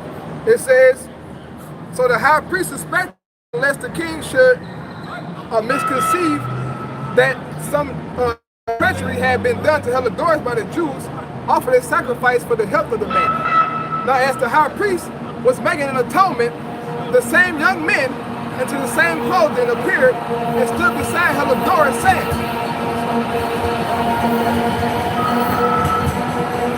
this is 2 Maccabees 3:3. It says, now as the high priest was making an atonement, the same young men in the same clothing, it says, the same young men in the same clothing appeared and stood beside Helidorus, saying, give Onias the high priest great thanks, and so much as for his sake the Lord had granted thee life, and seeing that thou hast been scourged from heaven, declare unto all men the mighty power of the Most High. And when they had spoken these words, they appeared no more. Right, they said, hey, thank him, bro. Right, because the Lord took care of him because of his prayer. Right, say, matter of fact, go tell everybody what happened here. Right. Hey, this is the angel. Hey, go tell what happened to him when he tried to come in and do this. Right. So he can be an example of what's going to happen. Right. Basically, basically I'm saying, look, you better thank Onias, because we would have killed your ass, nigga. We ready to kill you, bro. But because of Onias the high priest, look, you sparing your life, man. So you better thank him. Once Israel do right by the Most High, man, spectacular things happen, bro. Right. Spectacular things. And this is why we do what we do, because we want the Most High to show his power, man. And he's showing power through this word. Right. But when it truly manifests, and y'all get a chance to see the spiritual power of the men of the Lord, raising the dead, healing the sick, man, doing spectacular things that science can explain, then y'all gonna acknowledge us. That we are the men of the Lord, all right? All right, go ahead, brother. This Psalms 108 and verse 10. Who will bring me into the strong city? Who will lead me into Edom? Will not thou, O power, who has cast us off, and will not thou, O power, go forth with our host? Give us help from trouble, for vain is the help of man. Yep. Through the Most High we shall do valiantly, for he it is that shall tread down our enemies. Right, Yeah. and it's going to the help of man, man. When Israel went to war, it didn't have the, I mean, Israel was cold, you know what I'm saying? The 12 tribes was cold. You had the 3 warrior tribes, man. We was cold, Right. but hey, man, we had to call on the Most High power for us to defeat our enemies, man. You know, we didn't do it by our own might, man. You know, and that's why the Most High had most wars, you know what I'm saying, got done with few men, man. So the Most High can exercise his power, you know? Right, that's bro. That's something that we always did, bro, before battle. Pray, You know, right. Hey, we got to praise the Lord, because without the Lord we can't win this. Right. Like Lord, that's why I'm gonna try to go into Judas Maccabees and them as well. Like he said, who will lead me into Edom? Right, because hey, this man was given a sword, and we can't do nothing in these fleshly bodies. So hey, who gonna lead us to defeat this man? Yahweh Shemi Shah. We ain't lift up that standard. Hey, it's gonna be on then. Right. So back in 2 Maccabees 3:35, it says, so Helidorus, after he had offered sacrifice unto the Lord, made great vows unto him that had saved his life, and saluted Onias, returned with his host to the king. Then testified he to all men the works of the great God, which he had seen with his eyes. Most High humbled him. He humbled him. Because he came in proud, and now he giving thanks to the Most High. He got his ass beat. It says, and when the king asked Helidorus, who might be a fit man to be sent yet once again to Jerusalem, he said, if thou hast an enemy or traitor, send him thither, and thou shalt receive him well scourged, if he escape with his life. For in that place, no doubt, there is an especial power of God. Right, so he was like, man, look, hey, you bullshit, bro. Hey, who else could we send to go do that, bro? Okay, because you couldn't even handle it, bro. You had one job, bro. Right. You had one job. And he was like, hey, man, if you got somebody you just fucking hate, bro, like your enemy, anybody, hey, send him over there, because he gonna come back, beat the fuck up. basically what he's saying, he gonna come back with his ass whooped. Right? Because he said, for it, no doubt. He said, in that place, there's a special power of the Most High. Hey, so the Most High, hey, he defending them. Right. The Most High's presence is amongst them people. So you go over there, hey, you gotta deal with him. Right? And those are actual physical temple, man. Not a temple is spiritual now. Right. So you gotta run up on this temple. Just be ready. Y'all think it's a game. Y'all are not expecting the Most High power to truly manifest the power that is spoken about in the scriptures, man. Y'all not expecting that to happen. Y'all not expecting so-called ragtag Negroes and Hispanics and so-called Native Americans to have the power that is spoken about in the Holy Bible, man. Right. Well, I'm going to tell you right now, it's going to happen in your lifetime, man. As you try to deny us and scoff us and mock us, make all these videos talking BS. When the Most High give us this power, man, you people gonna be out here by the millions, by the hundreds of millions trying to even just touch our clothes, even just to hear us speak, to our shudder to pass by you, on y'all knees crying, snot slob, just to even talk to us, man. Right. You think Drake got some fame right now? Chris Brown, all these on live, man? That's gonna be something, man. You talking about a billion hits on YouTube, Instagram or YouTube views. But guess what? When the men of the Lord get that power, everybody, bro, like right now, you probably got a few people watching, bro. There's gonna be a billion people watching the live, bro. A billion people watching the live streams. He's talking about shut all that down. Hell no. You got a billion people watching. Shut that shit down right now. Lock up up, he said. Yeah, go ahead, bro. It's Psalms 110:3. Thy people shall be willing in the day of thy power. Right, so hey, when Jake see that power, I see the man of the Lord doing all this, man, like his brother said, healing people, raising people from the dead, they be like, oh shit, cause only the man of the Lord gonna be able to attain that power. Right, that's it. Yeah, that's it. So they gonna be like, man, if the thing they talking about, hey, it's true. If they see us healing people, hey, they gonna know that the destruction, hey, that we talking about is gonna happen. Right. All the people that's inside of Ben Taub Hospital, at the Texas Children's Hospital, they get out that damn bed. They gonna try to come find us. Right. Because that medicine, that technology ain't healing them. They gonna say, look, I need to get to these men. They got the power. Look, I just saw this man raise somebody from the dead. I just saw this man heal cancer, heal that from somebody, man. I just saw this man restore somebody's arm back. A leg back. I just saw this man give sight to the blind. I need to go find them. And that's when we're gonna have to real deal hide us. We gotta go somewhere and hide, bro. Because these people really gonna be seeking us, bro. Right, when your house shout, when they want your house shout to heal a certain man, hey, they to the roof off. They to the roof, right? They to the roof off, bro. Everybody hearing about, he did what? Hey, go get Uncle. Yeah. Right. Hey, we gotta deal with this. See what this is about. Yeah, man. Yeah, they was laying them out in the street. Yeah. All but that. But see, the thing is that those people being healed by their faith, man. Yeah. That's what they were being healed for. And the same thing will be in these times, man. These people gonna see us and they're gonna believe, man. Israel, that is. They're gonna believe, like, okay, man. These guys are the truth, all right? These are the men of the Lord, man. They got power. Y'all, look, y'all talking about them cussing and all this stuff. Look, I just saw this man raise somebody from the dead. Right. I just saw that. I just saw this, man. Oh, but he stuttered. Oh, he this. His beard don't connect. Oh, look.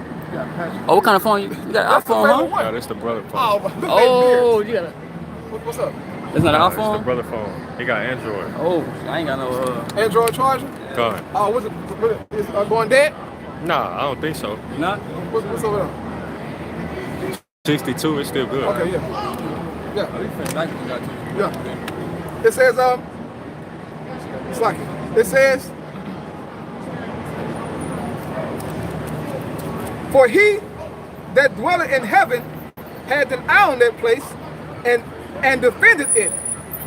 And he beat it and destroyed them that come to hurt it. Right, so he in the heavens basically the Most High. He said he got his eye on that place.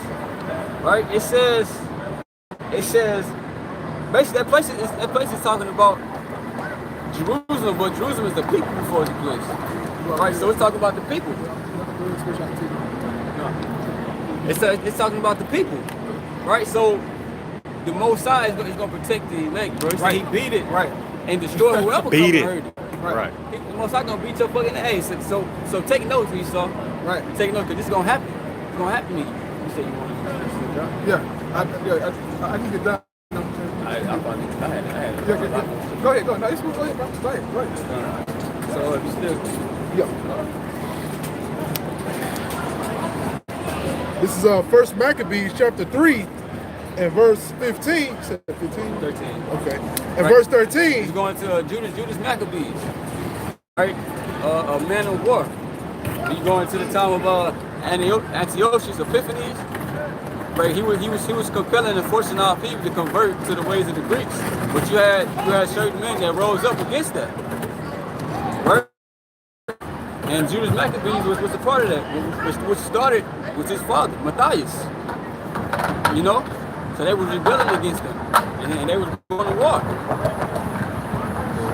Now when Saron, a prince of the army of Syria, heard say that Judas had gathered unto him a multitude and company of the faithful to go out with him to war, he said, I will get me a name and honor in the kingdom, for I will go fight with Judas and them that are with him who despise the king's commandment. So he made him ready to go up. Right. He wanted them serving, basically living after the ways of the Greeks, sacrificing swine's flesh on the altar. Right. Stop calling yourself a Jew. Leave your traditions. That's what they wanted. But Judas and them was like, hell no. Matthias told them, hey, die for the covenant and the laws of your fathers. That's what he told him before he died, before he passed away. So you best believe they held on to that. And we read those same scriptures today. That's what we willing to do. Lord willing, the Most High have us in that same spirit. So he made him ready to go up, and there went him a mighty host of the ungodly to help him, and to be avenged of the children of Israel. And when he came near to the going up of Betharon, Judas went forth to meet him with a small company. In verse 17. Right, so it said that this dude coming against him, he had a great host, a great army. It said Judas met him with a small company. So he had way less men than what this dude had. All right, but let's see what's going to go on though. Let's see what's going to take place. Who, when they saw the host coming to meet them, said unto Judas, how shall we be able, being so few, to fight against so great a multitude and so strong? Seeing we are ready to fight with fasting all this day. So they're like, Judas, look, man, I know Doubt. like, hey, we all know how to fight now, but you know, hey, look at them though. Hey, it's so many of them. What we gonna be able to do? How we about to overcome? Right, he said, we've been fasting, so hey, Jake, I'm hungry and shit. Right. Hey. And basically what that is the flesh talk. They were talking the flesh talk. But Judas about to get it right though, you know? Go ahead, brother.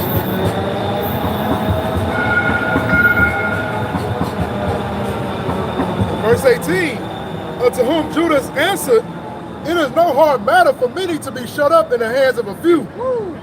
And with the power of heaven, it is all one, to deliver with a great multitude or a small company. Right. So it said it ain't enough for the Most High to set up many with a few. Meaning to take out a multitude, a whole army with just a few people. It said it's the same to deliver or to win with a large army with the Most High. It's the same thing, deliver with a small one. It ain't no different to him. That's why you read the time of Gideon, right? In the 300, the Most High, he like that. He don't want it to be too many numbers, man. Right? He don't want Israel to boast themselves and be like, hey, man, it was through us. Right? That we did this. So now the Most High like to decrease the numbers. He like to have that disadvantage, right? And from the appearance of looking at it. Right. So they can be like, all right, now the Most High with these people right here. Samson too. Samson took on thousands of men. Right. Jawbone of an ass. And that shit have broke. The Most High. Verse 19, for the victory of battle standeth not in a multitude of an host, but strength coming from heaven. So it don't matter about how many people you got. That ain't gonna cut it. That's not where strength come from. It said the strength comes from heaven. That's why we always have to pray before battle. That's where our strength came from. They come against us in much pride and iniquity to destroy us, and our wives and children, and to spoil us. But we fight for our lives and our laws. Wherefore the Lord Yahweh himself will overthrow them before our face. And as for you, be ye not afraid of them. Hey, so he basically saying, look, man, hey, don't worry about none of that. You know, I hear what you're saying, but look, have faith, right? The Most High, he gonna help us, man. We gonna overcome. You know, we gonna overcome. It's another account too where Judas he quoted. He was like, shit, you better read about what happened to Pharaoh and them in Egypt.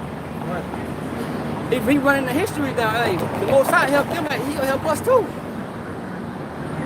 You know, because Israel, we had a great host. All them Egyptians chasing us and shit. Right. You know, hey, but the Lord intervened. Right. The Lord split the sea. You know, so we shouldn't be, you know, we shouldn't worry about, like I said earlier, what Esau, he got this, he got that. You know, he was given a sword, so he finna come out and, you know, don't be worried about what Esau saying. He finna do this, he finna do that. You see multiple times in the scriptures, man saying, oh yeah, we finna do this, or I'm gonna kill their ass. Right, I'm finna go in the church and get this. I'm finna slaughter them. And look what happened to him. Okay, shit, hey, same thing happened to Esau. Chapter 3, verse 6. I will not be afraid of 10,000 of people that have set themselves against me round about. Right, so we ain't gonna, bro, we're not gonna be afraid of all these people coming against us, bro. Because you're gonna have many people coming against us. And you're gonna have your own family coming against you. Right. That's in the scriptures. Right? You're gonna have Esau demonizing us all on television. That's gonna get the word to spread quickly about us. You're gonna have our face all on TV. But oh yeah, I know that dude. I know him. You have many people coming up against us. Right? You don't know what Esau might say. Hey, 5,000 reward, go get him so we can put him in jail. Put the money in our head to come get us. You know? So hey, people gonna be after us, bro. But he said what King David said, hey, we will not be afraid. Hey, we of the elect, if we of the hopeful elect, if we are the house of David, we gonna have the same mentality as King David had. We don't give a damn, bro. You know, because we already know the end goal for this place. Right? We know the end goal for the wicked. Right? And the end goal for the wicked ain't never nice. It says, arise, O Lord, save me, O my God. For thou hast smitten all mine enemies upon the cheekbones. Thou hast broken the teeth of the ungodly. Right? The teeth can also represent the military. Right? Esau, he got this great military. Right? This is why it says in the book of Revelation, 13th chapter, who can make war with this man? Right? Because his blessing was the sword. So it's like, hey, can't nobody fuck with this dude. Right? Because the Most High allowed him to do this. Until he sent his son back, Yahweh Shai, to basically take Esau's ass down. Right? But the Most High is gonna break the teeth of these people, man, the ungodly, of Esau, his army. Right? Better read 2nd out of the 13th chapter, Revelation the 12th chapter. Right. They said they prevailed not. Right. He turned their ass to dust. You know? They're not gonna be able to touch the angels, bro. Hey, that's why hey, Scripture said we're gonna get the victory through Yahweh Shai. Right? And that's over everything. You know? I think they have everything. It's Isaiah chapter 59 and verse 19. So shall they fear the name of the Lord Yahweh from the west, and his glory from the rising of the sun. When the enemy shall come in like a flood, the Spirit of the Lord shall lift up a standard against him. Right, when the enemies come in like a flood, and a flood destroys things, right? And the flood comes in quick. So Esau, he gonna try to come in like a flood against us, right? He gonna try to come after us to destroy us. You know, with his military, right? Police force, whatever. He gonna come. But it said that the Spirit of Yahweh should lift up a standard against him. What's that? Spiritual power. The Most High is going to give his men spiritual power, just like what the brother was going into earlier. Hey, that ain't just no fairy tale, bro. That ain't just no, we hope it's going to happen. No, it's going to happen. You know, this ain't nothing that just made up. Right? There's many accounts in the scriptures where the Lord gave his men spiritual power to overcome the enemy. 2 Kings 1. 2 Kings 1. Right. The 2 Kings chapter 1, verse 1, it says, Then Moab rebelled against Israel after the death of Ahab. And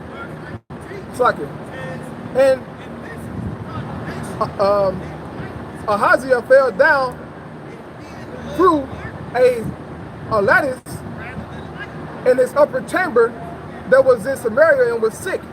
And he sent messengers and said unto them, Go, inquire of Beelzebub, the god of Ekron, whether I shall recover of this disease. Right, so he's going to go to an idol, right, to see if he's going to recover, instead of praying to the Most High. You know? And this was the king of Israel. Hey, and they were into that idolatry, bro. Right, it says, But the angel of the Lord said to Elijah the Tishbite, Arise, go up to meet the messengers of the king of Samaria, and say unto them, Is it not because there is not a God in Israel that ye go to inquire of Beelzebub, the god of Ekron? Now therefore thus said the Lord, Thou shalt not come down from that bed. Is there not a God in Israel or something? That's why you're going to pray unto this idol? Right? He says, you know what? Tell him he's going to die. No, he ain't going to recover from it. He wanted to go pray to that, try to pray to the idol, but the Most High tell him like, nah, nigga, you ain't coming back from this. Right. Go tell him that. And that's the mentality of Jake right now, you know? Jake don't believe that there's a God amongst us. Or, I say the God of the Bible. So Jake goes searching to other gods, man. Kemet, Islam. They go all these different places trying to seek rest, man. And Jake will say, you know what?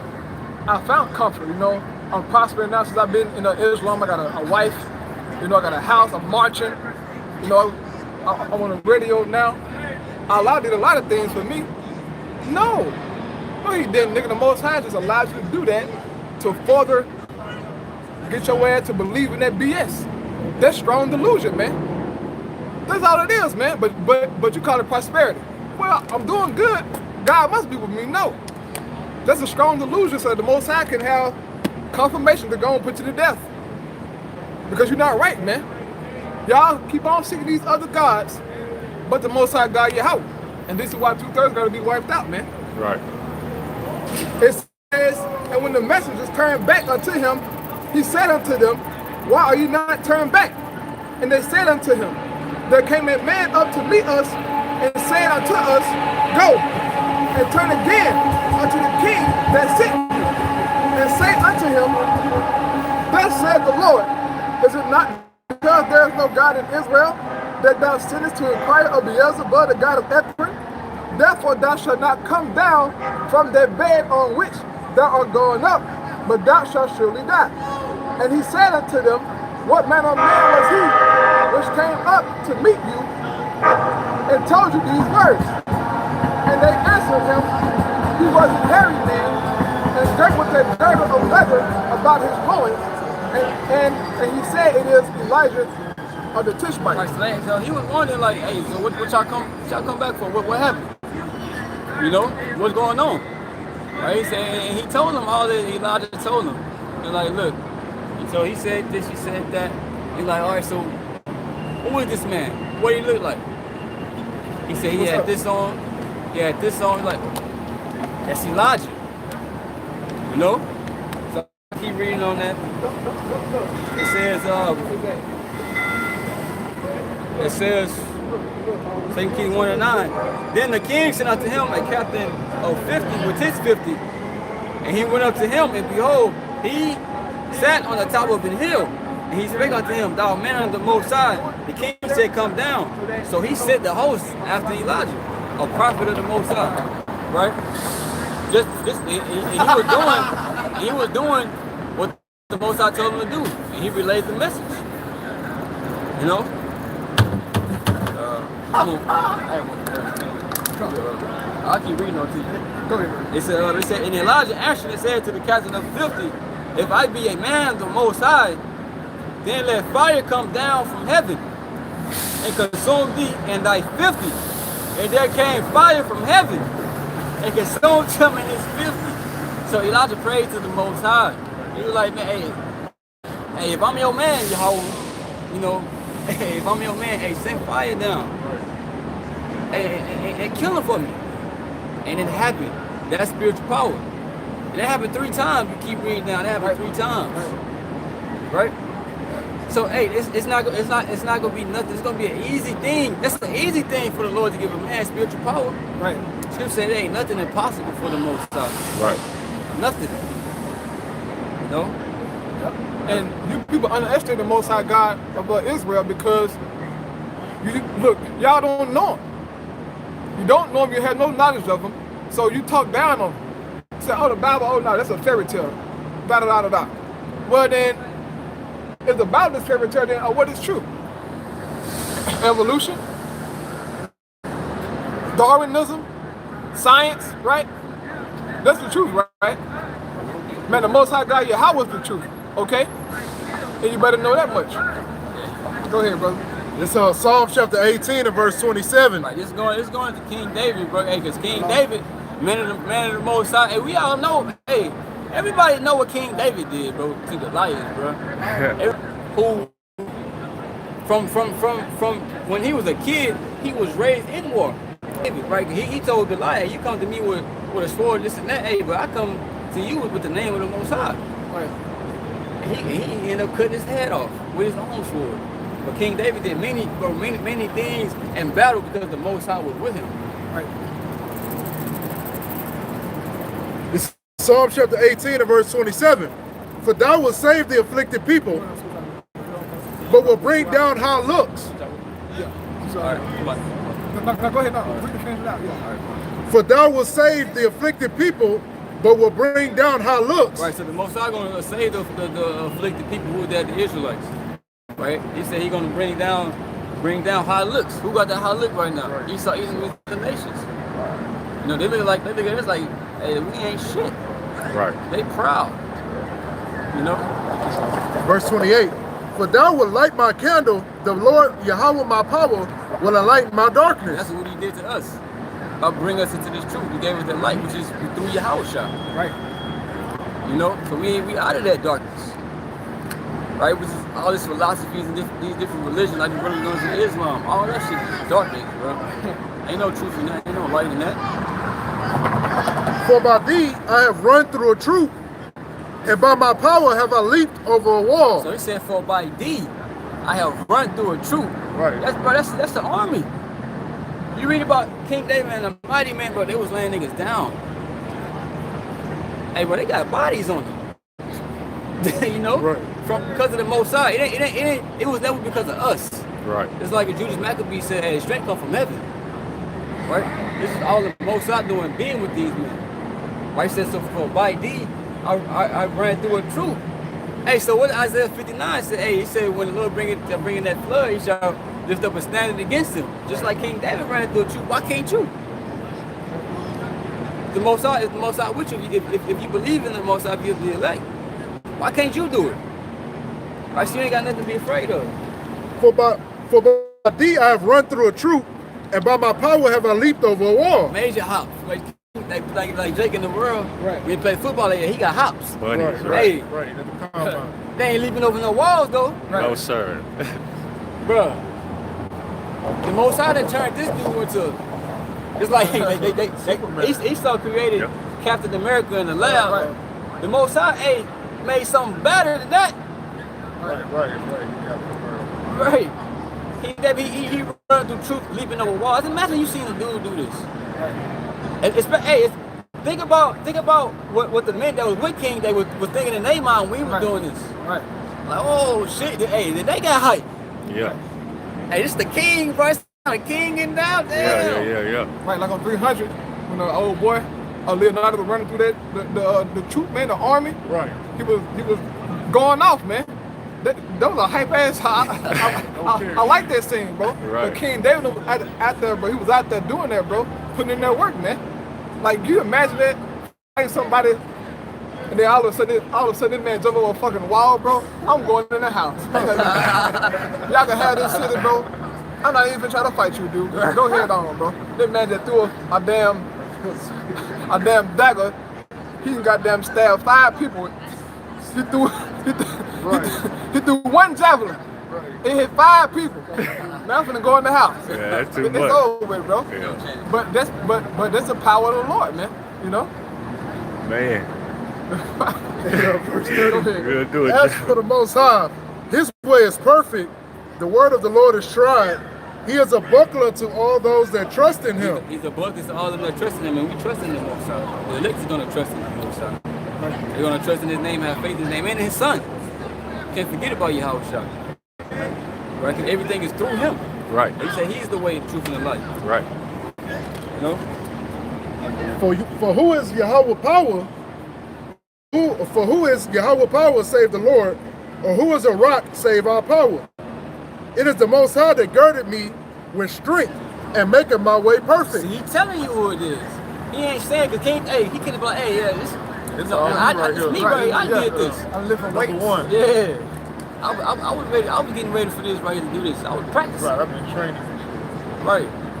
No, he said, hey, it's the Most High that gave me this strength. Just like Right. he said in Psalm 144, he said, hey, the Most High teaching my hands. He was a cold dude in water, but he telling you where it's coming from. Right. It is the Most High that girded me with strength and maketh my way perfect. He maketh me feet. He maketh my feet like hinds feet, and setteth me upon my high places. He said making my feet like hinds feet. So hey, he was quick. Yeah, he wasn't slipping, right. Right. Deer. Yeah, a deer like the rest of the deer. You not, hey, you try to run after the deer, you not catching, hey, deer gone. He's not, bro. He's not. Bro, so just like this brother was going into the sand, hey, you see a dude jump over the wall, bro. Hey, you dude jump off the wall, and when he land, he quit, bro. Hey, who finna try to fight him, bro? Yeah,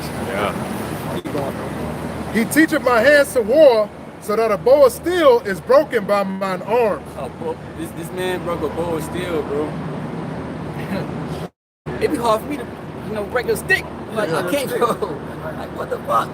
Right, you just blocking them holes off and shit. They Yeah, get yeah. off and shit. In verse 35, thou hast also given me the shield of thy salvation, and thy right hand that holdeth me up, and thy gentleness have made me great. Again, hey, the Most High made me good. Thou hast enlarged my steps under me, that my feet did not slip.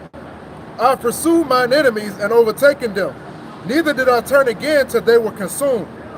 I have wounded them that they were not able to rise.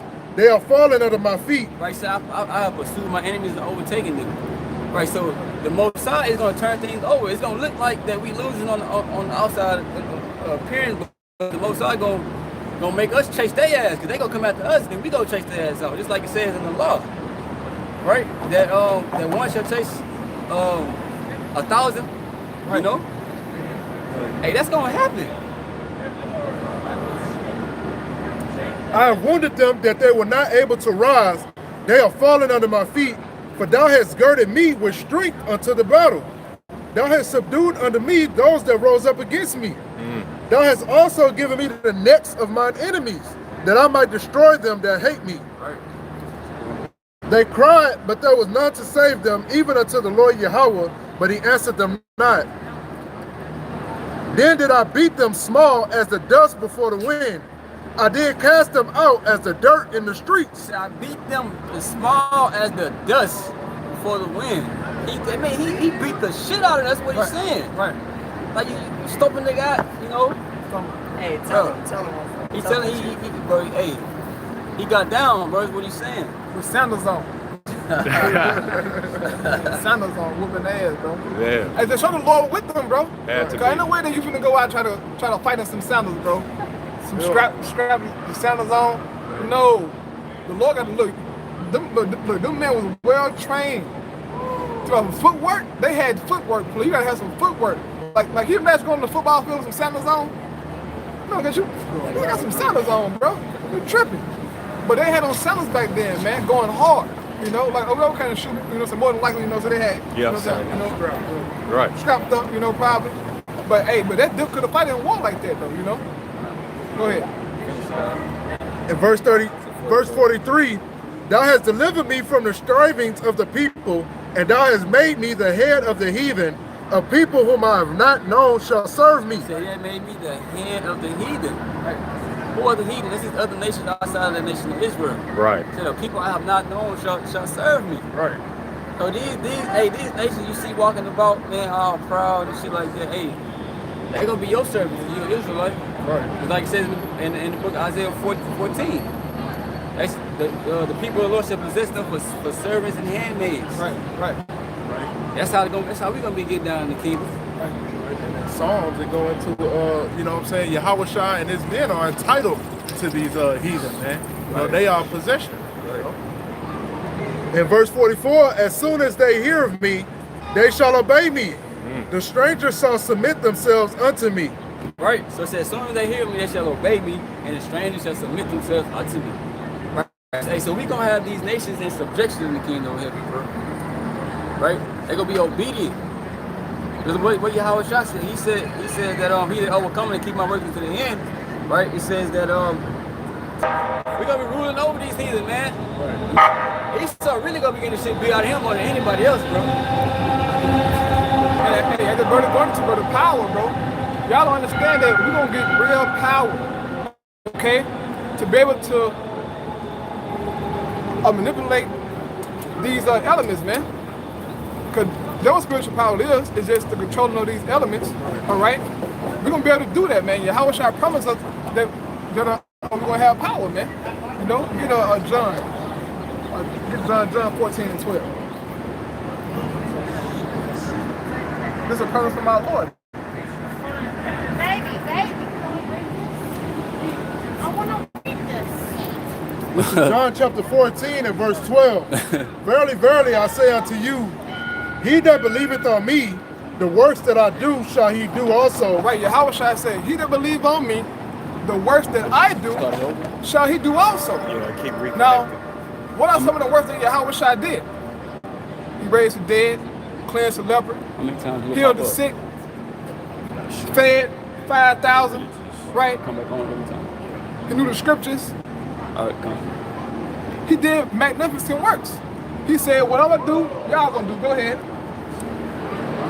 Verily, verily, I say unto you, he that believeth on me, the works that I do shall he do also. Right, so you gotta believe on Yahweh Shai. That's how you get the power. Go ahead. And greater works than these shall he do, because I go unto my Father. Right, so we're gonna do greater works than what Yahweh Shai did. Now, can you imagine that? He did great works. John said that the thing that Yahweh Shai did could even be contained. He said the world couldn't even contain the book that should be written about his works. Yahweh Shai said that we're gonna do greater works than those, man. That's what we're waiting on. We want them to get that power, man. Okay? And the apostles of old, they had that power. All right? Give me Acts, brother. Acts chapter 5, verse 12. The apostles of old, man, they had that power. Okay? About where the Holy Spirit. Acts 5 and 12. You get Acts 9 and 12. It's Acts chapter 5 and verse 12. It says, and by the hands of the apostles were many signs and wonders wrought among the people. Right, by the hands of the apostles, man. Many signs and wonders, man. Now, I don't know what all that was doing, but they were doing mighty works amongst the people. And this is why everybody was flocking to them, bro. Right. Because you can say what you want to say about those men, but they had that power, player. Right. They was doing the unthinkable. Can you imagine us having that power in this lifetime, in this world, with all this technology and social media, bro? These people gonna flock to us by the billions, man. The whole world gonna be trying to, man, hey, look. I just saw old boy raise, look, he just rose that man from the dead, man. I just saw this man feed 5,000. I just saw this man heal cancer, heal all these so-called diseases that Esau Edom made, man. That's what we're gonna get. Lord willing, go ahead, brother. Acts 5 and 12, it says, and they were all with one accord in Solomon's porch. 13, and of the rest, there is no man joined himself to them. Right. But the people magnified them. Right, the people magnified the apostles, man. Like, look, these are the men of the Lord. Right. Y'all can say what y'all want to say about them. Y'all can say they unlearned, they this, they that. No. Them men got magnified. Why? Because the Lord, the Spirit upon them men, bro. and they was doing the impossible. All right, go ahead, brother. Acts 5:14, it says, and believers were the more added to the Lord Yahweh by Shem Yahushua. Right, man. And believers was the more added, man. So it's gonna take spiritual power, a miracle to happen for certain people to come into the faith, man. All right. Now we believe through the word. That's what the apostles did. They believe, you know what I'm saying, by hearing Yahweh, man, the word being taught. Right. But for some of the elect, they're gonna have to see that power, man. And they're gonna see it. They're gonna see that power and they're gonna come to the Lord, man. Both men and women. All right. Go ahead, brother. Acts 5:14, it says multitudes, both of men and women. Multitudes, both of men and women, were added to the Lord, man, by seeing those miracles, those signs and wonders, man. Okay? Go ahead, brother. Acts 5:15, it says, and so I see y'all, you know, some use me medicine, but look, I just saw old boy do what he did. I'm finna look, we're gonna take him over there where he at. Look to this man right here. He gonna fix him right now. Restore them back whole fully. That's real power, man. Right. And this is what the world fear, okay? It's the manifestation of the power of this God, man. But through faith, we're gonna do the impossibility through faith, man. This is why faith is so important. Through our faith, we're gonna be able to do these things, man. And you people gonna real deal go crazy. Your mama them, your cousin them, your old lady that didn't want you, right? Your baby mama being a slut whore. Oh nigga, you ain't nigga. Oh nigga, you ain't shit. Nigga, fuck you, da. When she see you with that power, her whole mindset gonna change. right. I'm sorry. I said it out of hatred. No, you know what, baby? Look, it's okay. Go be with what's it? Ray. Ray, goddamn, Eugene. Go be with Eugene now, and then keep doing what you do because you didn't believe in the first place. You know? Go ahead. Acts 5:15, it says, and laid them on beds. Right. I'll stop at the top of it.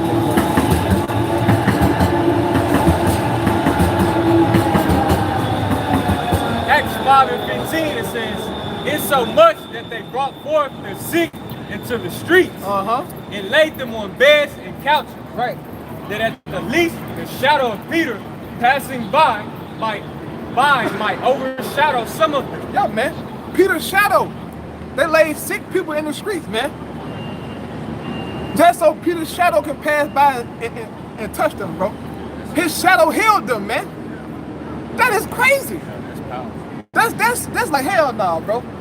His shadow was healing people, man. They're gonna show you that just the presence of these men can heal you, man. Can restore you back to hope. Those men, look, bro, like, hey, I can't even imagine that, man. All right? But this is the power that's coming into the believers of Yahweh Shah Mashiach, man. All right? That's just by our garments, man, our clothes, man. Okay? Our book bags. Our shadows, man. Just by touching you can heal you, man, can restore you. Okay? This is the power that's coming to. That was in on that? Yeah, okay. Yeah, keep reading. Yeah. Keep reading on that. Acts 5:16, it says, there came also a multitude out of the cities round about unto Jerusalem. Right, multitudes, man. All of Houston gonna come down here. Right. Lord, when do we get that power, man? All of Houston, man. Cyprus. All of them. Pearland, they gonna come. By the millions, man. Trying to get a taste of us. Because we gonna have it, man. Lord willing. Lord willing, Yahweh shall give us some of that power, man. And all the men who fighting around the world, truly in Yahweh shall name, when we get that power, man, you people gonna get right real quick. Go ahead, brother. Acts 5:16, it says, bringing sick folks, right, and them which were vexed with unclean spirits, right, and they were healed every one. And they were healed every one, man. The men of the Lord was doing that, healing people back then. They had that power, man. Lord, when do we get that power, man? All right, so what you got now, brother? This is Acts chapter 9 and verse 32. And it shall come to pass as Peter throughout all quarters. And it came to pass. And what? Acts 9 and 32? Yeah, come. Yeah, and it came to pass. Come on, say it. And it shall come to pass. It's all right, but yeah, it shall come to pass. Okay? Niggas out there trying to mock us, look at they can't read. You see, but see, that's the whole thing about it though. We the poor of the world. We the so-called illiterate. We stutter, can't talk, right? We got, we bums. We all that, right? All that. But upon these little post souls, the Most High God, we'll say Yahweh shall get that power, man. And what you gonna say then? Go ahead, brother. This is Acts chapter 9 and verse 32. And it came to pass as Peter passed throughout all quarters, right? He came down also to the saints which dwelt in Lydda. And there he found a certain man named Ananias, which had kept his bed 8 years. Right. This man couldn't walk for 8 years, man. Go ahead. Which had kept his bed 8 years and was sick of the palsy. Right, sick of the palsy. He couldn't walk, man. His leg was all lame. Right, go ahead, brother. And Peter said unto him, go ahead, brother. Arise and make thy bed. Woo! And he arose immediately. He arose immediately, man. Immediately. Power. That's power, man. The men had that power. Go ahead, brother. And all that dwelt at Lydda and Saron saw him and turned to the Lord Yahweh. So through seeing that miracle, you had believers turning to the Lord. They're like, man, look, bro. Right. Ain't no way, man. We saw this man 8 years, he couldn't walk. Peter came and said, look, in the name of Yahweh Shai, get up and walk. He got up and walked. Legs fully restored. You tell me that if you see that you're not gonna believe, oh, you're gonna believe. Immediately, I don't give a damn what you got going on in your life, where you gotta go. If you see that, if you see one of us do that, whatever you had planned for that day, gonna be out the window. Because you don't wanna hear what we got to say. Go ahead, brother. Now there was at Joppa a certain disciple named Tabitha, which by interpretation is called Dorcas. This woman was full of good works and alms deeds, which she did. Right. And it came to pass in those days that she was sick and died. Right, she's sick and she died, man. A woman of good works. But she got sick and she died. Go ahead, brother. When they had washed, they laid her in an upper chamber. And for as much as Lydda was nigh to Joppa, right, and the disciples had heard that Peter was there, they sent unto him 2 men. Right. Desiring him that he would not delay to come to them. Right, so why they ain't go to the hospital? Why they go get Peter for, man? Right. Why they ain't go to the hospital somewhere and you know what I'm saying, or get some medicine? Right. They want to go get Peter. Look, I'm gonna try to go find Peter, man. Go get Peter. Because they knew that he had that power, man. The same they gonna do, if we get that power, y'all gonna be searching up and down from sea to shining sea. From sea to shining sea. Looking for the men of the Lord. Go ahead, brother. Desiring him that he would not delay to come to them. Hurry up, please hurry up, Peter. Go ahead. Then Peter arose and went with them. When he was come, they brought him into the upper chamber. And all the widows stood by him weeping and showing the coats and garments which Dorcas made while she was with them. But Peter put them all forth and kneeled down and prayed. And turning him to the body said to Tabitha, arise, and she opened her eyes. Hey. Power. Hey. That's power, man. She was dead. Peter prayed to the Lord. And he turned to Tabitha and he said, look, hey, get up. She got up. That's power. If you see her brother do that, man, you gonna tremble. I would tremble. If I see a brother raise somebody from the dead, I'm gonna tremble, man. I'm gonna tremble because of the power, man. And there will be no denying that we are Israel, man. Everybody scoffing. Oh, y'all ain't Israelites. Y'all ain't men of the Lord. Y'all ain't prophet. Y'all this, y'all that. When that power hit, you ain't have a damn thing to say, man. Vocab Malone, I would love to see your reaction in that day. Your pale crocking ass, man. I would love to see your face in that day. When you see a man of the Lord or have that power, man, I would love to see you scoffers' faces, man. All you fallouts. I would love to see your face, man. Because you're going to then know at that time that, oh my God, these are the men of the Lord. These are truly Yahweh Shai's men. Look, bro, there was no denying it. All right, go ahead, brother. Let me go the other way. And she opened her eyes, and when she saw Peter, she sat up. Right, go ahead. And he gave her his hand, and lifted her up. And when he had called the saints and widows, presented her alive. Right. And it was known throughout all Joppa, and many believed in the Lord Yahweh. Right. He presented her alive, man. She was dead. But after Peter got done with it, she was alive, man. And everybody saw that and they believed in the Lord, man. That's the power that we're going to have in that day. Right. What you got now, brother? Acts 20, 28. Or 28. Acts chapter 28. Acts 28 and 20. No, Acts chapter 28, verse 1. Acts 28 and 1, it says, and when they were escaped, then they knew that the island was called Melita.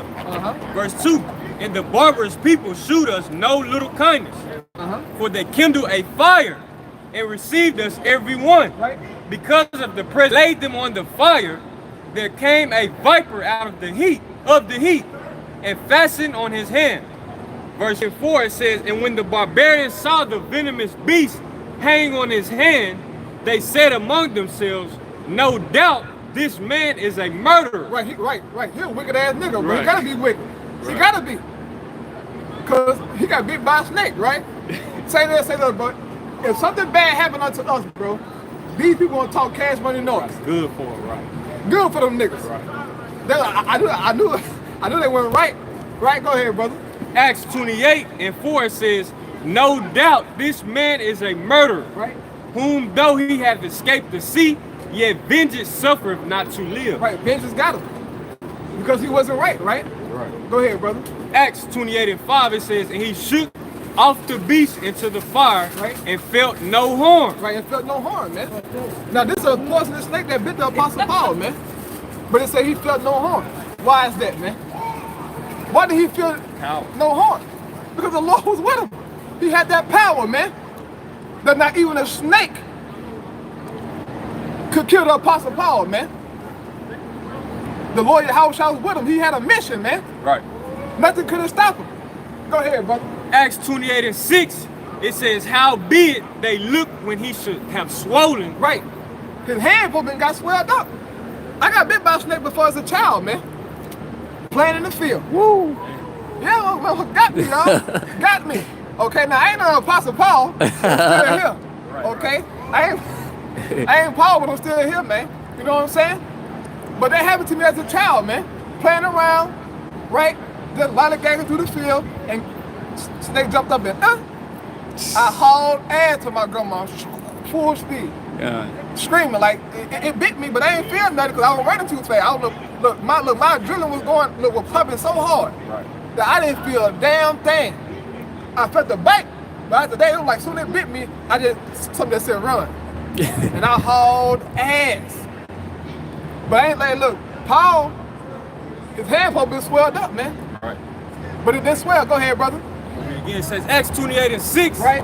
Howbeit they looked when he should have swollen or fallen down dead suddenly. Right. But after they had looked a great while and saw no harm come to him, they changed their minds. Right, they changed their minds. Because at one moment, oh, he wicked. They just waiting on him. Ah, look at this nigga, good for him. Right. Now their mind changed. Right. Listen what they gonna say now. Acts 28 and 6, latter end, it says, and said that he was a god. They said, Paul a god now. But, you know, they were bugged out, you know, some bugged out Greeks. Oh, shit, he a god, bro. Bro, he gotta be a god. This man got bit by a snake and ain't nothing happened to him. He must be a god or something. They were big back then, calling people gods and all that stuff. But Paul had the power, man. No snake couldn't bother him, bro. This is the power that we talk about having, okay? Y'all think it's a game. But once his brother get this power, Lord willing, y'all gonna shut up. Y'all gonna shut the hell up, and you might just bend the knee. You might just bend the knee in that day, out of fear, man. Go ahead, brother. Acts chapter 3 and verse 1. Now Peter and John went up together into the temple at the hour of prayer, being the 9th hour. Right. And a certain man, lame from his mother's womb, was carried, whom they laid daily at the gate of the temple, which is called Beautiful, right, to ask alms of them that entered into the temple, who seeing Peter and John about to go into the temple, asked in alms. And Peter, fastening his eyes upon him with John, said, Look on us. And he gave heed unto them. expecting to receive something of them. Right, he wants some money. Go ahead. Then Peter said, silver and gold have I none, but such as I have give, Take your time. Then Peter said, silver and gold have I none, but such as I have give I thee. In the name of Yahushua Mashiach of Nazareth, rise up and walk. Right, so Peter said, look, I ain't got no money for you. I ain't got no silver and gold for you. But what I got, I'm going to give it to you. In the name of Yahushua Mashiach. That's better than silver and Right, gold. right. That cheap ass, fuck some silver and gold, man. Right. Some money. He said, look, I'm going to give you something.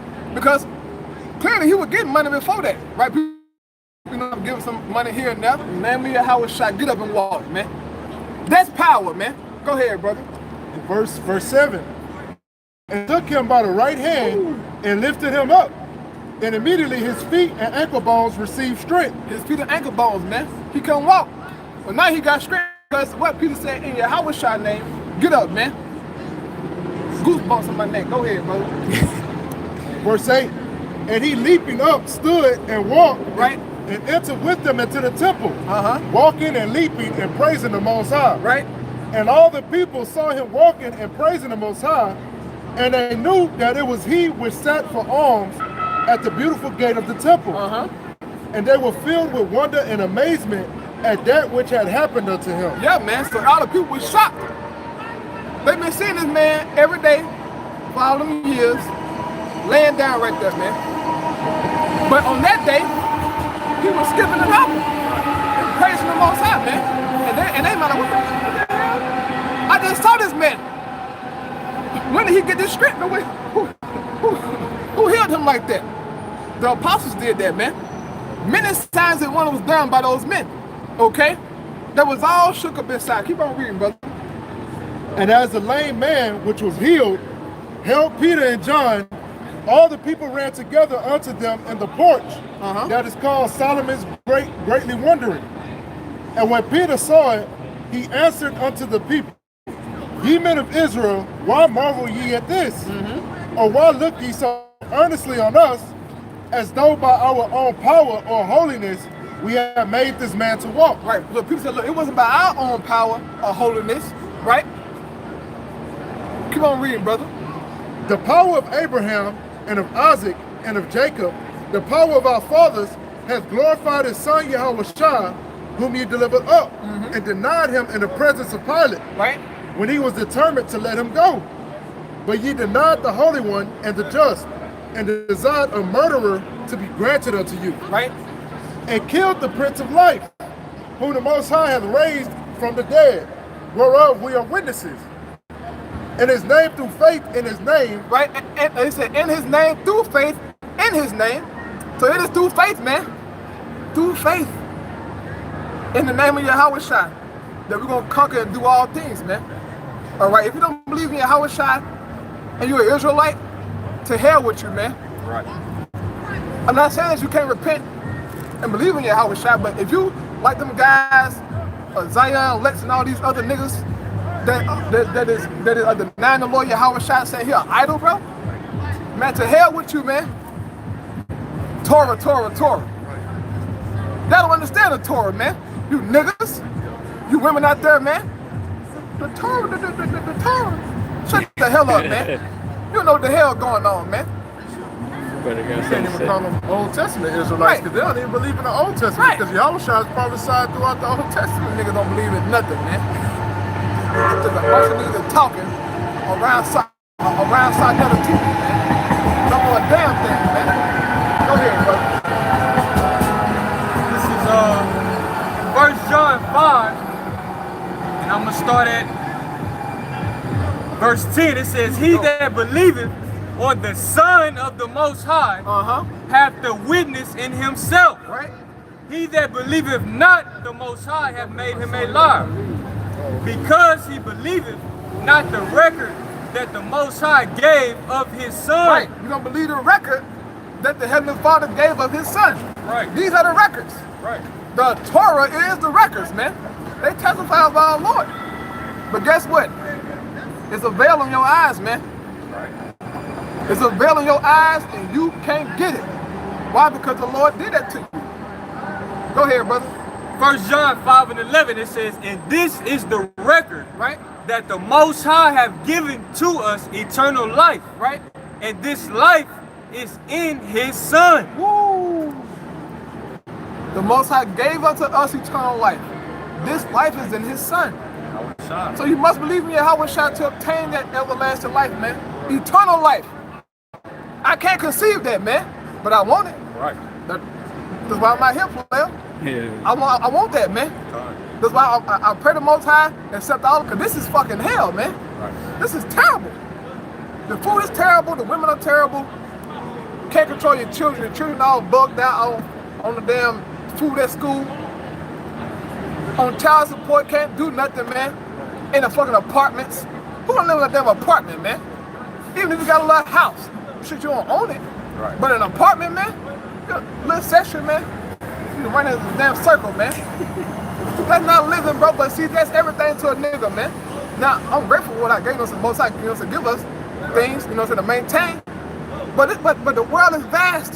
Yeah. The world is vast, man. Every human being can have their own big acre of land and you know, some resources, man. Their own fountains and brooks.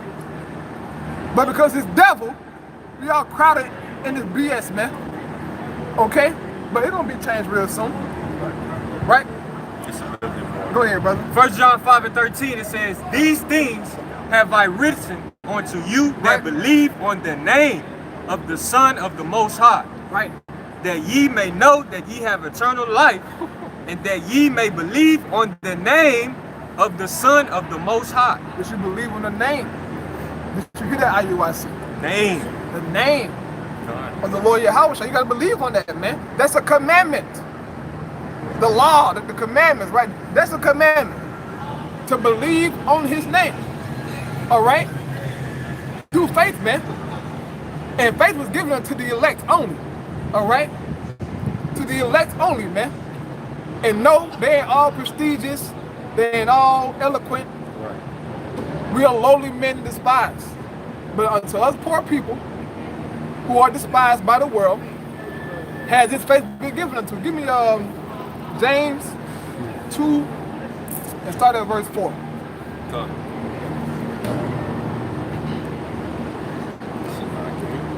This is James chapter 2 and verse 4. It reads, James 2 and 4, it says, are ye not then partial in yourselves and are become judges of evil thoughts?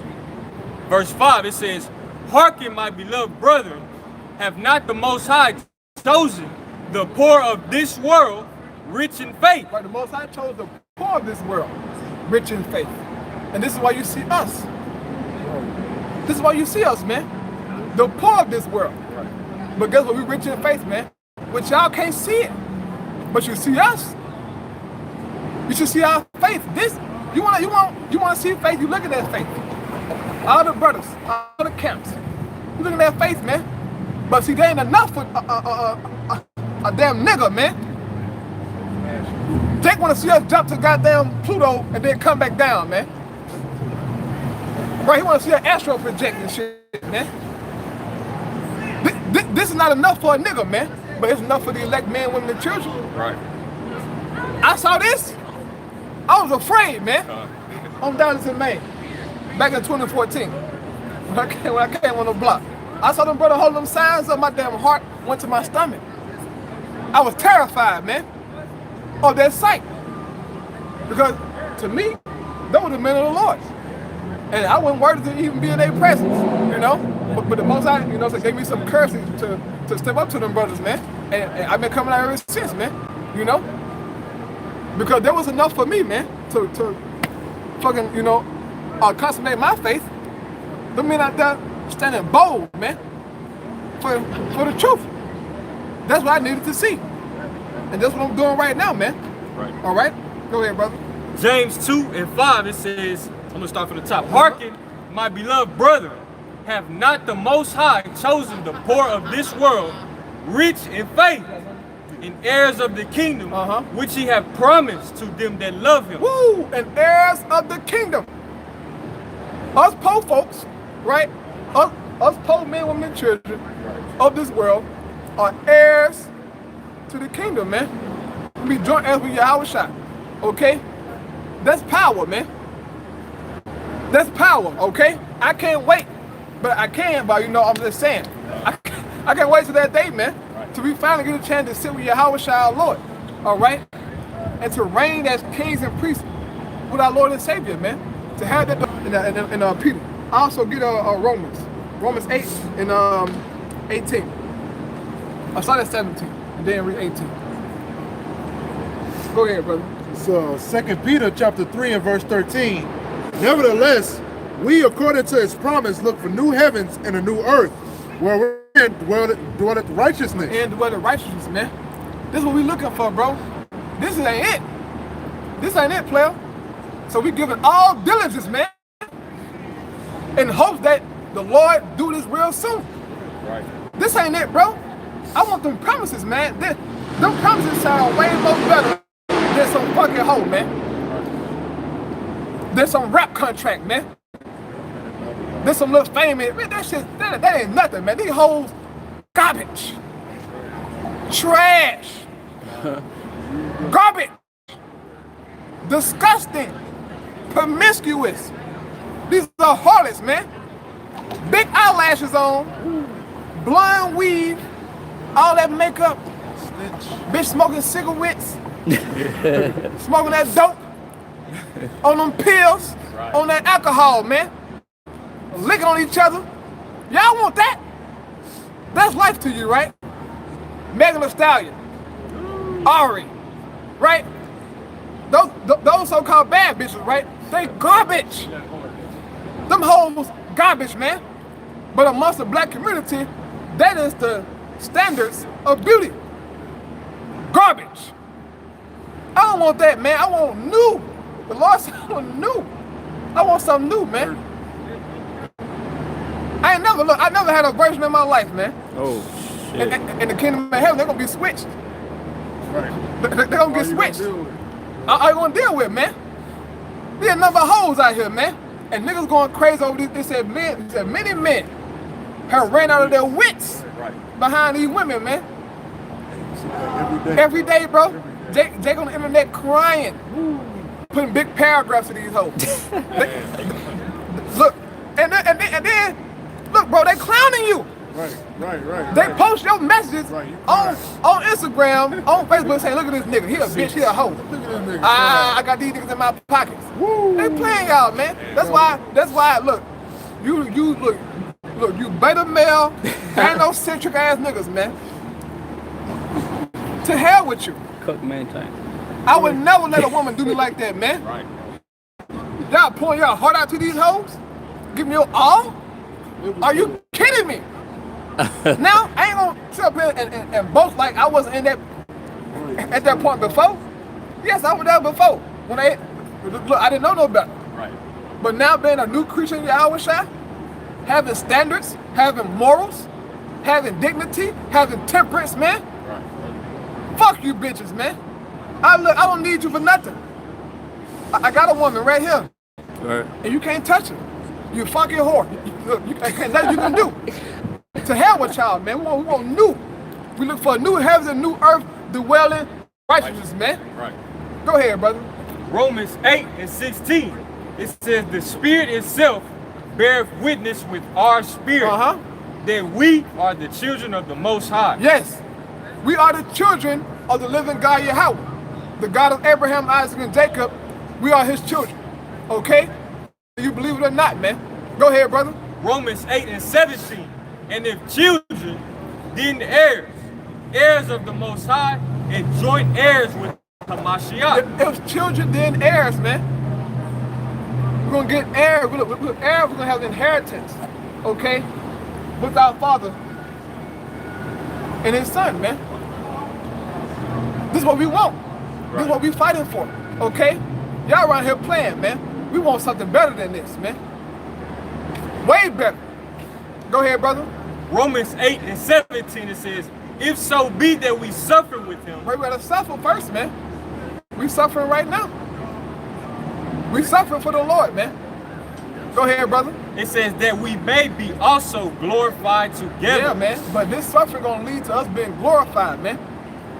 Having extraterrestrial bodies. Right. Yeah. Having power beyond your imagination, man. I know that sounds crazy to you niggas out there, smoking dope and popping your pills, right? Laying up on your stinking whore. I know that sounds crazy to you, man. But it's gonna happen, right? And all this other BS. Y'all believe the black woman is God, but minds, man. The black woman God? This whore? Are you kidding me?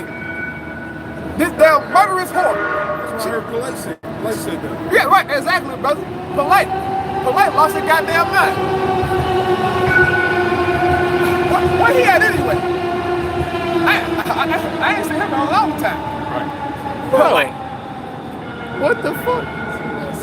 Sorry, Sue said, yeah, all them niggas, man. That nigga Sorry Sue said, yeah, I saw him.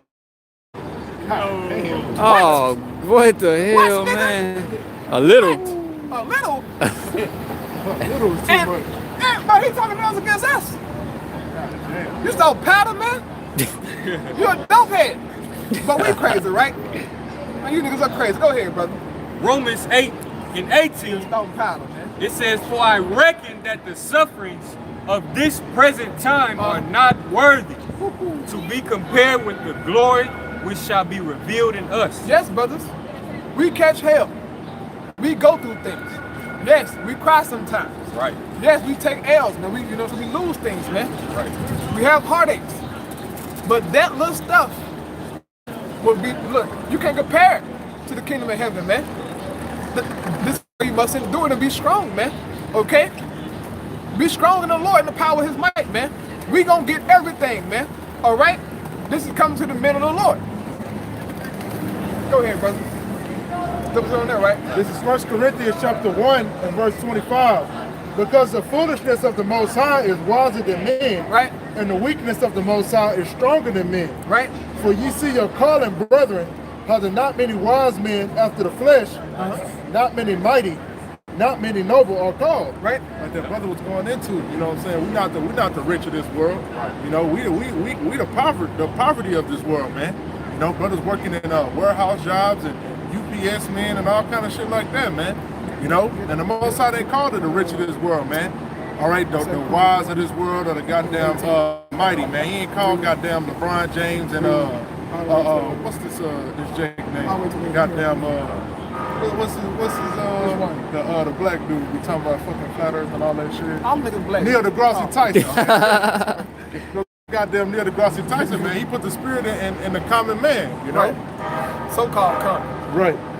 And he say in verse 27, but the Most High had chosen the foolish things of the world, right, to confound the wise, right, and the Most High had chosen the weak things of the world to confound the things that are mighty, which are mighty. Right? So the Most High chose us, man, the foolish, the weak, to confound the mighty, man. We have confounded the mighty of this world so-called, man. Right. These so-called doctors and professors and all these historians, can't fuck with us, man. Not because we great, it's because the Most High gave us the spirit to do it, man. And look, they can't stop us. They don't know what to do. They try to make, you know, so-called a rebuttal video, but they listed that shit garbage. Weak. Y'all can't deal with us, man. Vocab tried. He got ate up every time. But see what it is with him, he's just obsessed with us, man. He obsessed with like a, you know what I'm saying, like a ex-girlfriend that couldn't get over you. That's vocab alone. Just keep on coming back. Calm down, bro. But he an agent, though, you know what I'm saying? He a devil, okay? But the Most High chose us, man. And everything that he promised us, he's going to give it up to us, man. Right. Okay? Because in the Most High, everything is yay, man. Okay, concerning his promise, go ahead, brother. 2 Corinthians 1. Yeah, we're going to end right here. Go ahead. 18? Yeah, 18, read all the way down. Come on, 2 Corinthians 1 and 18. It says, but as the Most High is true, right? Our word toward you was not yeah and nay. Right? 19, for the Son of the Most High, Yahushua, Hamashiach, who was preached among you by us, even by me and Silvanus and Timotheus, was not yeah and nay, but in him was yeah. But in the Most High, in Yahushua is yea, man. The thing that we telling you, brothers and sisters, in the name of Yahweh is yea. We will get spiritual power. We will be kings and priests, man. Right. We will have our enemies in subjection, as the brother was going into earlier, man. That's going to happen, man. No doubt in that. It's written, it's going to happen, man. Right. Ain't no wavering, okay? To hell with you people, man. If the Lord, because of our disobedience, serving our enemies, that happened. But guess what? All the promises that are written in the scriptures, they're going to happen too. Go ahead, brother. 2 Corinthians Go 1 ahead, get Zechariah 8 and 13. Go ahead. and 20, it says, for all the promises of the Most High in him are yeah. Woohoo! All the promises. Oh. All of them. Shit. And the Lord is yea, meaning yes. They're going to happen, man. This is why we're so confident. Right. Go ahead, brother. 2 Corinthians 1 and 20. Uh-huh. For all the promises of the Most High in him are yeah, and in him amen, unto the glory of the Most High by us. Yeah, man. And him, amen. So be true. That's unto the men of the Lord, man. All the promises, bro, they're going to come to pass, man. We're not doubting that, man. Even though sometimes we do doubt, you know what I'm saying? We be down and out. But the Lord give us the spirit to keep on going on, man. We fight and struggle every day, bro. Every day, man. There's no fucking joke, bro. We have battles every day. But at the end, we go on our knees and pray to the Lord, man. And have that faith keep on going, man. Because we refuse to let this world consume us, man. We want better. So what you got, brother, now? Zechariah chapter 8 and verse 13. Right. And it shall come to pass that as you were accursed among the heathen. Right? It shall come to pass as you were accursed among the heathen. Right now, we curse amongst the heathen, man. Look at Jacob. Right. That man, that's an Israelite man right there. Right. He cursed, man. He out of his fucking wits. He don't know what's going on with life, man. He not the trash can. But Jacob's all messed up as a people, man. Right? As we were cursed amongst the heathen. Go ahead, brother. O house of Judah and house of Israel. Both of the tribes, man. Both of the kingdoms. Right. Go ahead, brother. So will I save you, and ye shall be a blessing. Woo! The Lord said, I'm going to save you. Everything in the Most High. Yeah. I know what that scripture said? Everything. Read 20 again, brother. 2 Corinthians. Maybe you stutter like you said something wrong.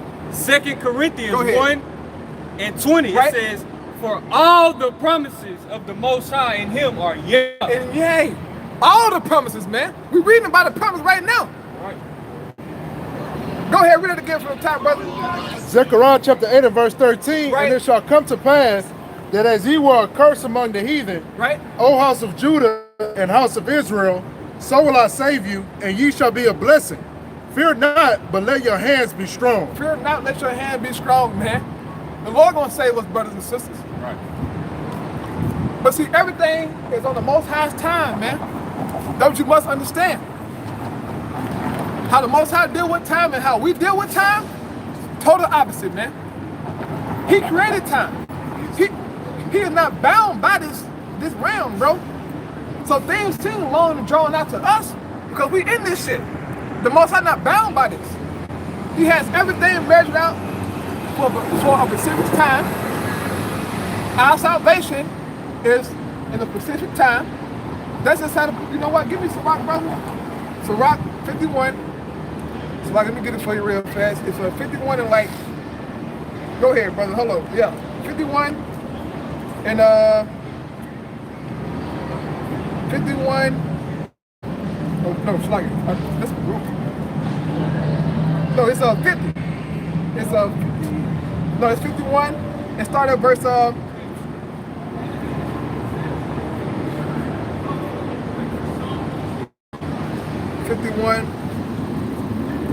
I was about to speak real fast, brother. Just read scripture over again. Come. Zechariah chapter 8 and verse 13. And it shall come to pass that as you were accursed among the heathen, O house of Judah and house of Israel, so will I save you, and ye shall be a blessing. Fear not, but let your hands be strong. Right, man, because Jacob's out here messed up, man. You know, you Negroes, Latinos, and Native Americans are cursed, man. Okay, all right, that's why your ass is getting gunned down, man. You know, but the Most High is going to redeem Israel, man. Right. You know? Yeah. Oh, we found the player. Go ahead. Read that. Sirach 50 and 22 Go ahead. says, now therefore bless ye the power of, right, which only doeth wondrous things everywhere. Right. which exalteth our days from the womb, and dealeth with us according to his mercy. According to his mercy, man. All of us, everybody. We are in the mercy of you, are the Most High's mercy. Go ahead, brother. Sirach 50 and 23, it says, he grant us joyfulness of heart, and that peace may be in our days in Israel forever. Right, go ahead. 24, it says that he will confirm his mercy with us and deliver us at his time. And deliver us at his time. See, salvation is coming, but the Most High has a time to where he's going to save us, man. We read about it, but we don't know the day and the hour. But there's a specific time to where the Most High has set for us to be delivered, man. So things might seem long to us and drawn out, man, but the Heavenly Father has everything set up in a specific order according to prophecy, man. And when things are fulfilled, then salvation is coming. So don't be all down and faint in your mind, man. Salvation is coming for us, man. Our enemies are going down. Be joyful, man. Because we see a prophecy found right before our eyes, man. So there's no reason to be doubtful, right? Or to be, shook up inside, man. Be strong in the Lord and the power of his might, man. We already got the victory. All we have to do is just play out this time frame, man. And once this shit over with, we're gonna be in the kingdom of heaven. And all this so-called misery that we going through, whatever you going through, bro, gonna be out the fucking window, man. We got salvation coming for us, man. That's right. You know? Yeah, man. So with that, Lord, one of you brothers and sisters edified, once again we'll give our praise and glory to Yahweh, Ba'ashem, Yahushai, Ba'ashem, Hakodash. Give honor to the apostles and elders of the great millstone. Peace and salutation to the elect. Shalom. Shalom.